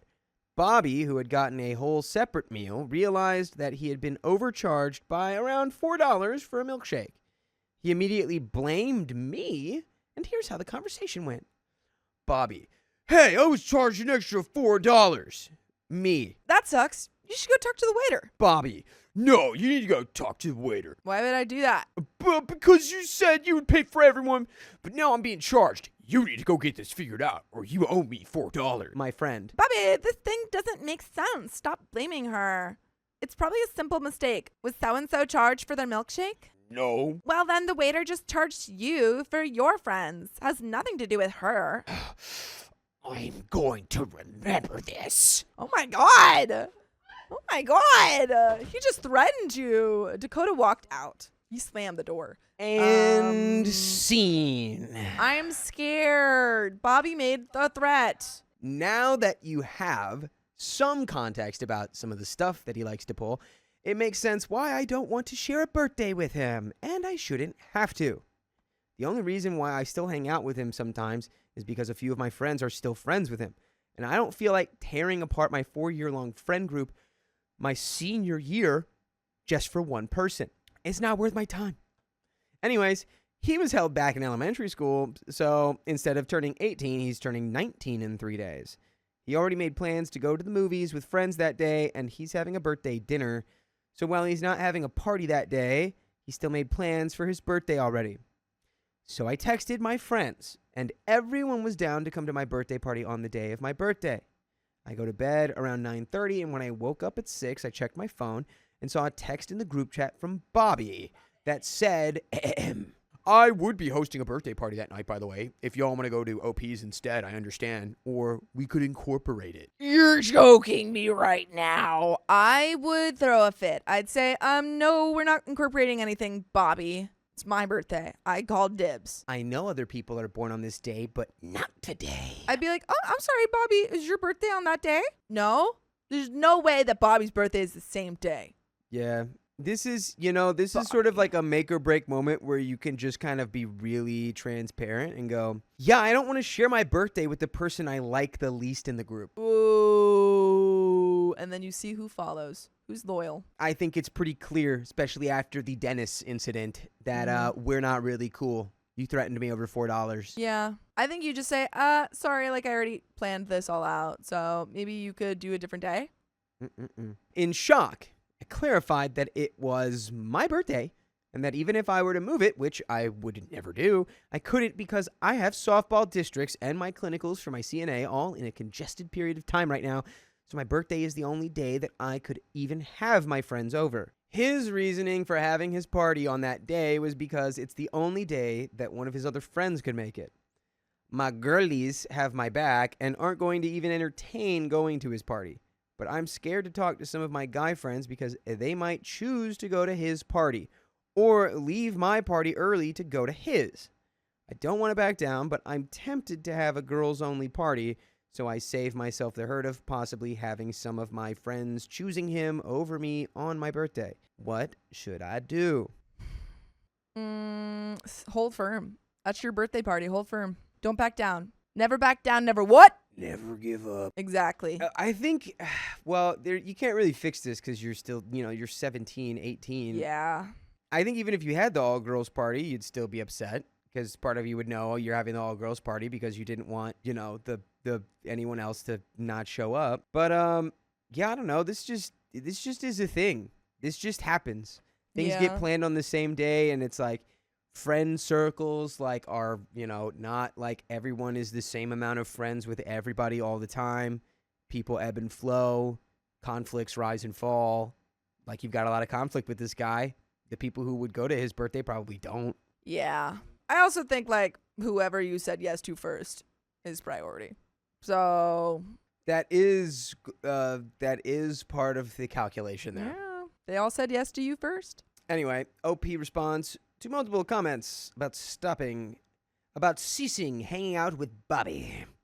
OP says, I never intentionally hang out with him in the first place, and I don't go to the stuff he hosts. I just don't want to start unnecessary drama 1 month before we all graduate and move away anyways. Don't want to split up the group with only 1 month left. And there's an update. That's good that you have the foresight to know. When I was in high school, I didn't really think that. What? But I was still under the delusion that it's like, nah, we'll still, everyone will talk all the time and we'll still be. I was never. That's where it's at now. Yeah. Keon's an exception. Keon is still best friends with 15 people he went to high school with. I was never especially sentimental. I really liked all my friends. That's not to say that I didn't want to keep those relationships, but I knew that Isabella would be my ride or forever. Because I've been friends with her since I was, we went to the kindergarten through end of high school together. So I was like, we're good. But yeah, I think I was just like, man, we'll see. Everyone's going to different colleges. We'll try and stay in touch. We'll see. Yeah, man, crazy. But we do have an update 10 days later. Woo. So it's been a hectic but good week. Basically, I did nothing. I sat back and let things play out. After being talked to by a few of my friends, Bobby backed down and said he'd try to find a different date, and that was chill. So after that happened, I felt very relieved. However, the night before my birthday, I received a text saying, would you be able to have a joint party tomorrow night? The only reason why I wanted a separate one is because I want to spend it with the friend that's moving before he moves away, but if he'd be able to come, would that be fine? I'm willing to help pay for some of the food, too. You know what? Natalie. That was nice. What a nice gesture. Nice. Bobby, B for Vendetta. I think that was nice. I would allow it, personally.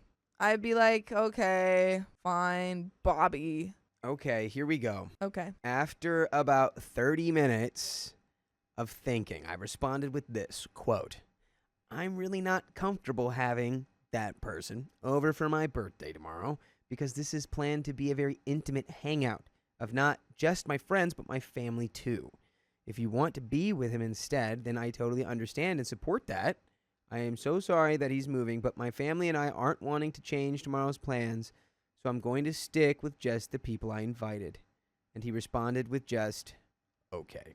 By the way, you can listen to full episodes of stories like this on your favorite podcast platforms like iHeartRadio, Spotify, and the rest. Wherever you listen to podcasts, just search OK Storytime. And there is just a little bit left of this story. Oh boy. I don't think you've done anything categorically wrong. Nah. You know? You don't like Bobby. Now he's made- probably yeah. not coming to your party. We're all good. You made a barrier, you made a boundary, and you said, no, that actually, I wouldn't like Shall that. not cross this line.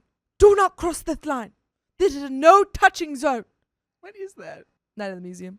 Oh, yes. Hank Azria's Pharaoh. Mhm. Could never happen today, by the way. Not preaching on that, just an observation. So, Rami Malek is, however, Egyptian. yes, that Very was accurate good. casting in the Yes. first movie. So, it's the afternoon of, and he texts the group chat saying he was inviting a bunch of people over for his birthday party, even though his birthday was over, and it was my birthday now. And he was going to start his party at 5. And he knew that my party started at 5. That's like so messed up. You angered Bobby. He said, I'll give her one more chance and then I'm going nuclear. Because this is B for Vendetta again. I'm Natalie Portman. Ay, ay, ay. He said he was going to have like a big swimming and shooting thing planned. I immeasurably stressed out again because why did he reinstate his plans again? And will the idea of shooting make my friends want to go to his party instead? But instead of responding, I just sat back and let things play out. Long story short, everyone showed up and stayed the whole night. Yeah, because also it's totally weird to be like, by the way, same day, I know you guys are all doing this thing, but now I'm doing this thing. It's like, yeah, we're Come not, if you want. Like, we're not what? doing that. That's weird. Even 17-year-olds realize that's weird. Yeah, we're not doing that. Ah. We had tons of fun, and no one even mentioned leaving to go to his place. Everyone had the full intention of spending the day with me and my family. Later, I looked on his Insta story and saw that the only people that showed up to his party was his friend that's moving and his girlfriend. It was a very happy ending for me, at least. And I know that my friends are the most loyal. Yeah. Nice, OP. And now you're all going to go to college and probably not see each other. My sister-in-law kissed me while we were alone in the house, days before my wife's birthday. Did you spit on her? I would have spit on her. Trigger warning for a physical altercation. My wife, Hannah, now turned 30, was having her birthday on February 10th. Her parents and siblings, her sister and brother, always come over to celebrate her birthday, as we live here in Florida while they reside in Houston. Her little sister, my sister-in-law, Sarah, 28, had this weird energy walking into the house. Even my brother-in-law, 26, caught it and questioned if anything went down between her and Hannah, but to my knowledge, there was nothing. By the way, this comes from Fluffy Line at 942, and if you want to submit your own stories, go to the r/OK Storytime subreddit. I'm Savannah, I'm Dakota. and we are here to give some good advice goofily, but we do not have all of the answers that you seek. We would only know what we would do in this situation, but I would love to know what you guys would do in those comments. As OP says, Hannah and Sarah have a close relationship as sisters, so she was excited. But even she caught Sarah's weird vibe and attitude. She was kind of quiet and standoffish, and I just assumed it was because of her father, considering their relationship was quite iffy. Especially when it came to Sarah having and keeping relationships, things always seemed tense between them. We were edging towards February 6th, and I was on the phone in the kitchen with catering, making sure everything was put together and settled for her birthday. She knocked on the door, asking to talk. I got off the phone with them immediately since I was finishing up anyway and asked if she was okay, mentioning her attitude. She apologized, which surprised me, and confided in me about how she felt a bit depressed and insecure. I tried to boost her confidence, telling her that just like Hannah, she was beautiful, smart, and would find someone she could love and commit to. It turns out she had gotten into it with her father about how she needs to settle down. I don't know if it was because of what I said or because she was already in her feelings, but she responded by telling me she had hoped it would be me. I didn't know how to respond to that. I stuttered, and the next thing I knew, she slammed me against the wall and kissed me. I practically shoved her in the chest, pushing her back. I almost screamed because I was in shock. I asked her what the heck she was doing, and she told me to keep my voice down that Hannah might hear. Hold on. Hi, Nana. I can't talk right now. I'm recording still. All right, bye. Hi, Nana. She called me like 4 times in a row. I was like, Oh. no. I guess the stream ended Nana. downstairs. Oh. Hi, Nana. Wait, it ended? Mm-hmm. Wow. So no one donated. I guess not. Honestly, cool. Well, yeah. Well, whatever. Not cool, but it's fine. Not cool, but ugh. I told her that Hannah was my wife, and I immediately removed myself from her and rushed upstairs, hoping to see Hannah asleep in bed. But she wasn't there. Her parents had taken her out to the mall for a birthday pick-me-up, and I suddenly remembered it would be just the two of us alone since her brother was out getting things for the party. I got angry and went outside to sit in the car. I left Hannah a voicemail telling her to get home as soon as she could. It wasn't until after that I regretted doing that, considering this was her birthday coming up. I didn't want to tell her and ruin it, but I knew if I didn't, it would look like I was hiding something and that I was guilty of the kiss. She came home 10 minutes later, and I was still sitting in the car. She tapped on the window, asking if I was okay, and mentioned the voicemail, asking what happened and if me and Sarah were okay. Sarah had just come out, ironically enough, at the mention of her name and acted completely normal. She greeted both of us as if I hadn't been home all day, acting like she was just seeing me for the first time. I wanted to tell Hannah so badly, but I had to wait. I'm just so mad that Sarah did this, putting me in this position and betraying her sister this way on her birthday. The day after tomorrow, in the morning, they leave, and my plan is to tell Hannah as soon as she leaves for the airport. Am I right to wait, or should I just come out with it now? I would say, because of, from past experiences of, reading these stories, these types of stories, I would do it immediately. Because you don't want her to get to your sister first and then be like, he forced himself on me. No. You don't want her to misconstrue the story. So I don't want it.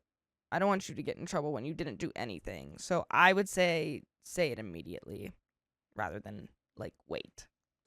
I agree with that. I think that's a good take. I agree with that. Here's an update. So my wife Hannah and my sister-in-law Sarah got into a fight. Now my sister-in-law is walking out of the house with a knot on her head and scratches down her arm. I took advice on telling my wife. I don't even know how I was stupid enough to ask what I should do because the answer was obvious. The morning that Sarah and her parents were leaving, I stopped Hannah from leaving the bedroom, telling her I needed to talk to her. I told her about the kiss from beginning to end. I explained everything from when Sarah came into the kitchen and started talking to me to the actual kiss to me pushing her away, and even when Hannah found me in the car. She didn't respond at all. She just looked into my eyes the entire time I was telling the story. Before I could try to apologize about the situation, she got up and left the room. Oh no.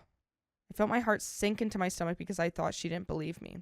I called out to her and rushed downstairs after her. When I reached downstairs, she disappeared out of view for a moment. Then I went outside and heard screaming. I heard Sarah crying out that she was sorry over and over again and Hannah screaming.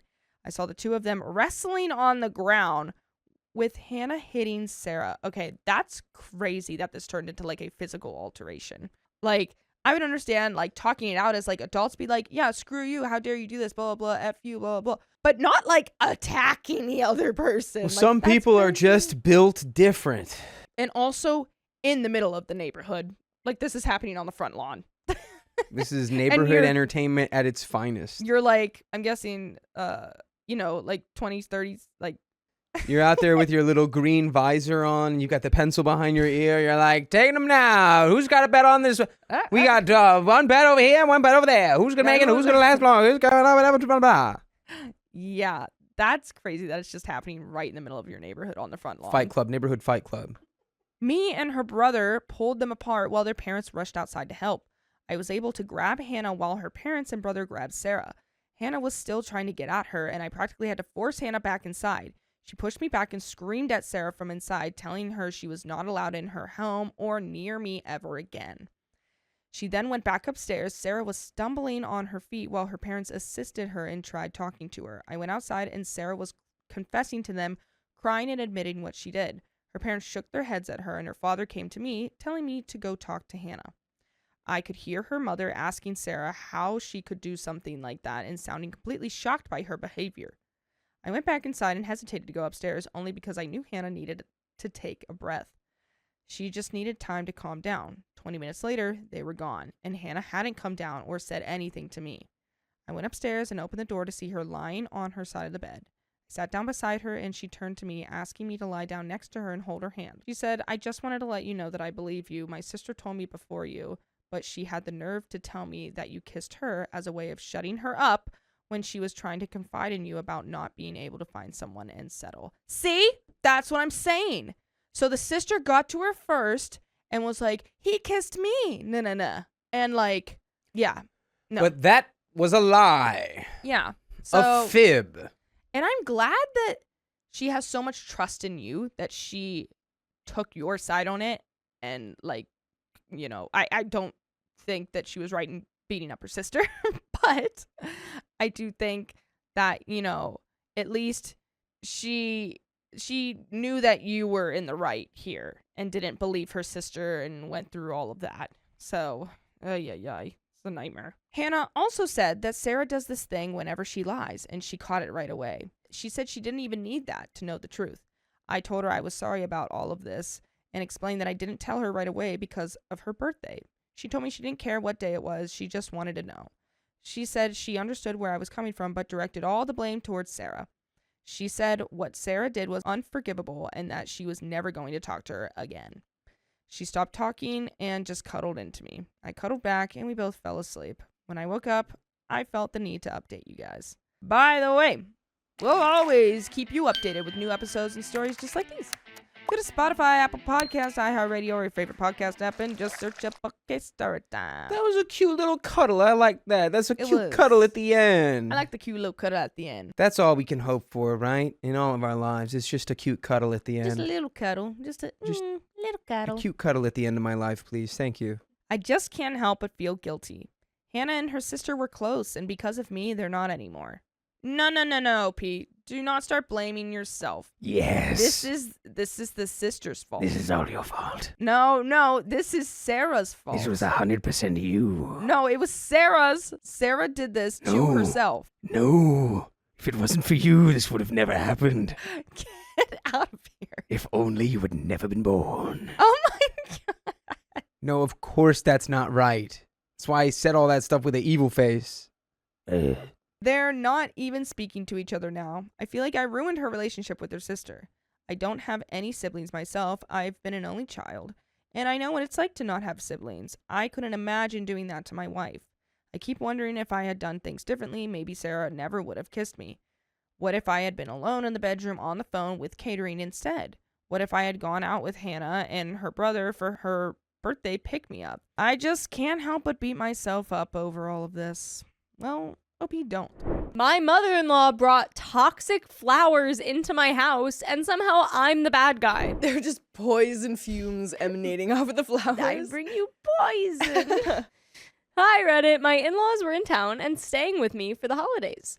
The other night, they went out for supper and arrived back to my home while I was getting my daughter to bed. After I got her to sleep, I came down the stairs to see a bouquet of flowers sitting on my counter. I immediately recognized the main flowers as lilies. I froze when I saw them because I know how dangerous they can be. By the way, this comes from Dazzling Summer 4124, and if you want to submit your own stories, go to the r/OKStorytime subreddit. I'm Carly, I'm Angie. and we're here to give good advice goofily, but we don't have all the answers. We only know what we would do, so let us know what you would do in the comments. And OP says, I know how extremely dangerous, lilies are to cats, and I Aha. have two. Okay. When I saw them, my in-laws were outside smoking. I called my brother over, who was on the couch, and asked him how long they'd been sitting on the counter, and if he had seen either of my cats go anywhere near them. He let me know they were only there for a few minutes, and that he didn't notice my cats by them, but he couldn't be sure. I was internally panicking, but trying to keep it together on the outside. I immediately removed the flowers and brought them up to my room and secured them. Nice. As I was wiping and disinfecting the counter, my mother-in-law came back in from her smoke and asked if I saw my flowers. I said, yes, thank you. They are very pretty, but I did have to take them upstairs because they are very dangerous to cats. She immediately looked annoyed, said, oh, and went to sit on the couch and scroll Facebook. Interesting. I kept cleaning, even though my anxiety was through the roof. When I finished disinfecting the counter, I noticed a small leaf near my cat's foot. It didn't look like a lily leaf, but it definitely came from the same bouquet and could have residual pollen on it. I couldn't be sure if he touched the leaf because I was so busy cleaning the area that I wasn't paying attention. I grabbed him immediately, wiped him down head to toe with my cat wipes. The whole time, my mother-in-law just sat on the couch scrolling Facebook. After I cleaned my cat and the counter, she said, "Are you okay now?" I replied, "Yeah, I'm fine, but I'm going to call the emergency vet to see what they think." Oh, and I wow. went upstairs to call. The vet and I did an assessment on my cat over the phone.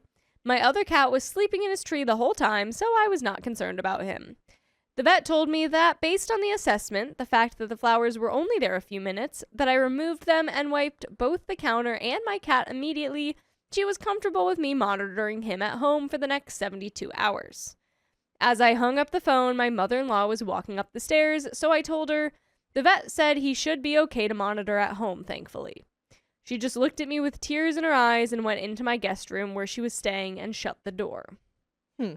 I stood there feeling confused and frustrated by her response. I was honestly pissed at her reaction. I'm like very confused on how to feel about this one. I'm not gonna lie. I'm super conflicted. Yeah, as someone with a cat who's like had to flat out be like, "Hey, like, thank you so much for the flowers. Can't have them in my house though." Yeah. Like, it's usually pretty easy to just move them to another room and be like, or move them outside. Like Lily's 100% are an outside thing, not an in my home thing. But it's like, if someone tearfully went into their room, I'd assume they were remorseful. Me too. And I wonder how OP was saying this too. Is like, I had to move them into my room because they're very dangerous. You know what I mean? Or if, but I think I would have just left it at that. Like, I don't know that I would have given many updates about it and like kept. I wouldn't want to make the person feel bad in being like, oh, and by the way, I called the vet. Like, if they're not asking, I don't. Yeah. I'm not going to press. I really would want to know how OP is saying this because I might be annoyed with OP too. I'm not going to lie. If you just kept coming to me after everything was like only in the house for like a minute, I think I'd be like, okay, cool. Glad it's all good. Yeah. Like thankfully, you didn't just unalive my cat. Yeah. Right. So, I don't know. While I, of course, appreciated the gift and know she didn't mean any harm, the situation quickly became a medical emergency in my eyes, which was very stressful. Her reaction to cry instead of doing anything to help solve the problem seemed selfish and childish to me. I don't think it did, though. Like, she's upset, but it's ultimately like, what is she gonna call the vet for you? Right. Like, she could offer her apologies. Yeah, I think that would probably be nice. Like if she was like, "Oh, I'm sorry, I didn't realize," right, didn't know. And then that was it. Like, I think that'd be fine. Yeah. Instead of her, I don't know, like she does seem to be underreacting, but I also think you're overreacting, OP. I kind of agree, and maybe because this was such a like quickly escalated reaction from you, maybe she was like, "Oh, I don't know what I should do right now." Extra scared about it. It felt like now I had to be stressed and guilty that her feelings were hurt on top of everything else. When she finally came out of the room, she didn't say a word to me. I had to baby her and ask her, "Are you okay? I don't want you to be upset. It's okay, you didn't know." These are all things I would say to my toddler, but this is a grown woman. Oh my God. I think that's totally okay to say to a grown woman. I think that's perfectly fine. I did my best to smooth things over, even though I was still shaken. She and my father-in-law left early the next day to catch their flight. The whole day she was texting me updates on their trip, but she never once asked me how my cats were doing. She still has not asked me. That part stuck with me more than I expected. My hubby was at work when this all happened. He works on the road and had left that morning. Today he mentioned that his mom asked him if I told him what she did and how she felt bad. I told him I was a little surprised his mom hadn't asked me how the cats were doing, even though she's been texting me all day. He said, because she knows they're fine. I said, how does she know they're fine? That just proves you all think I overreacted, and I didn't. Oh my God. In fact, if I didn't react the way I did, the cats would be passed away or passing away right now. That comment really upset me because it made me feel diminished. I felt like no one was taking the risk seriously. I told my dad what happened, and he said, I hope you apologized. Like what? What do I have to be sorry for? I was shocked that this was his takeaway from the story. So Reddit. Am I the a-hole here, and did I overreact? And we have an edit to add, and I saw the beginning, but we'll get your take first. Yeah. I think you kind of did. I think so. I think, I mean, okay, I don't have cats, and I didn't know Yeah. that lilies were like harmful to cats. So Very. I feel like this isn't a medical emergency, and No. that they aren't like passing away if you Right. didn't wipe down the whole countertop. Now, and if her. they ate it Sure, or were like actively licking it when you walked in, sure, sure. yeah. Do I think that it was probably still an accident? though? Yeah, Totally. like I don't think there was malice in this. Not that I'm saying you think there is, but Yeah, I don't know. I mean, if I knew this person in real life, I think I'd be like, a little bit nicer in my approach. Right. But right now, I'm just so annoyed with you, OP. Right. I'm Like, fully, gonna be I'm honest. I'm gonna put like my cat and I come Yeah. home to Lily's on the table. Yeah, I'm gonna do what OP did, probably Sure. move them somewhere. sure. When they go, where are the lilies? I'm gonna go, oh, like, thank you so much. I Yeah. did have to put them bathroom or outside or Yeah. something because they're toxic. Yes. I'll wipe down the counter, make sure they're not eaten. I wouldn't have even called a vet. I probably would have just Googled, like, Yeah. is this cool? Just like watch her for a little bit. Yeah. And then Yeah. watch them. Yeah. And we have an edit to add. First Okay. line, a lot of you think I'm the a-hole because I was mean to my mother-in-law or made her feel bad. Well, yeah. Ready? I'm not sure how I did that or what I could have done differently. I thanked her for the gift, said I thought they were very pretty, but explained that I had to move them upstairs to keep them away from my cats. I then quietly wiped the counter and my cat and went upstairs to call the vet. You also announced that you were doing that, though. Yeah, you didn't need to do that. Afterwards, I updated her that they were likely in the clear. She ignored me and went into her room crying. By the way, we'll never ignore you, because you can always go listen to more full episodes with stories just like this. Just go to Spotify, Apple Podcasts, or iHeartRadio and search up OK Storytime. When she came out, I did my best to comfort her and make her feel better, even though I was mad. I didn't outwardly do or say anything to convey that to her. I kept everything calm and controlled on the surface. Another consensus seems to be that I'm ridiculous for expecting her to follow up on my cats the next day. I can appreciate that I might be in the wrong here. I just know that I personally would if I were the one who put someone's animals in danger. The way you're Get to talking sneeze. about it is Yeah. just a very, like, putting them in danger, medical emergency. I don't know. But it wasn't even really an emergency.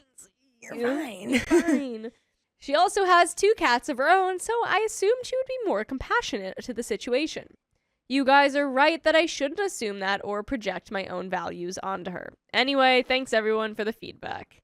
That's the end of that All story. right. I mean, maybe you did say things more calmly than I'm imagining, because I'm imagining like I'd be annoyed with your reaction. Like Me with too. OPs. Yeah. yeah, I'm imagining her saying it like, "Don't worry, I called the vet. Everything is gonna be okay. I just need to monitor her." Thankfully, Right. And I you think know? I'd be like, cool. Okay, sorry. As someone with 2 cats, I wasn't worried. Yeah.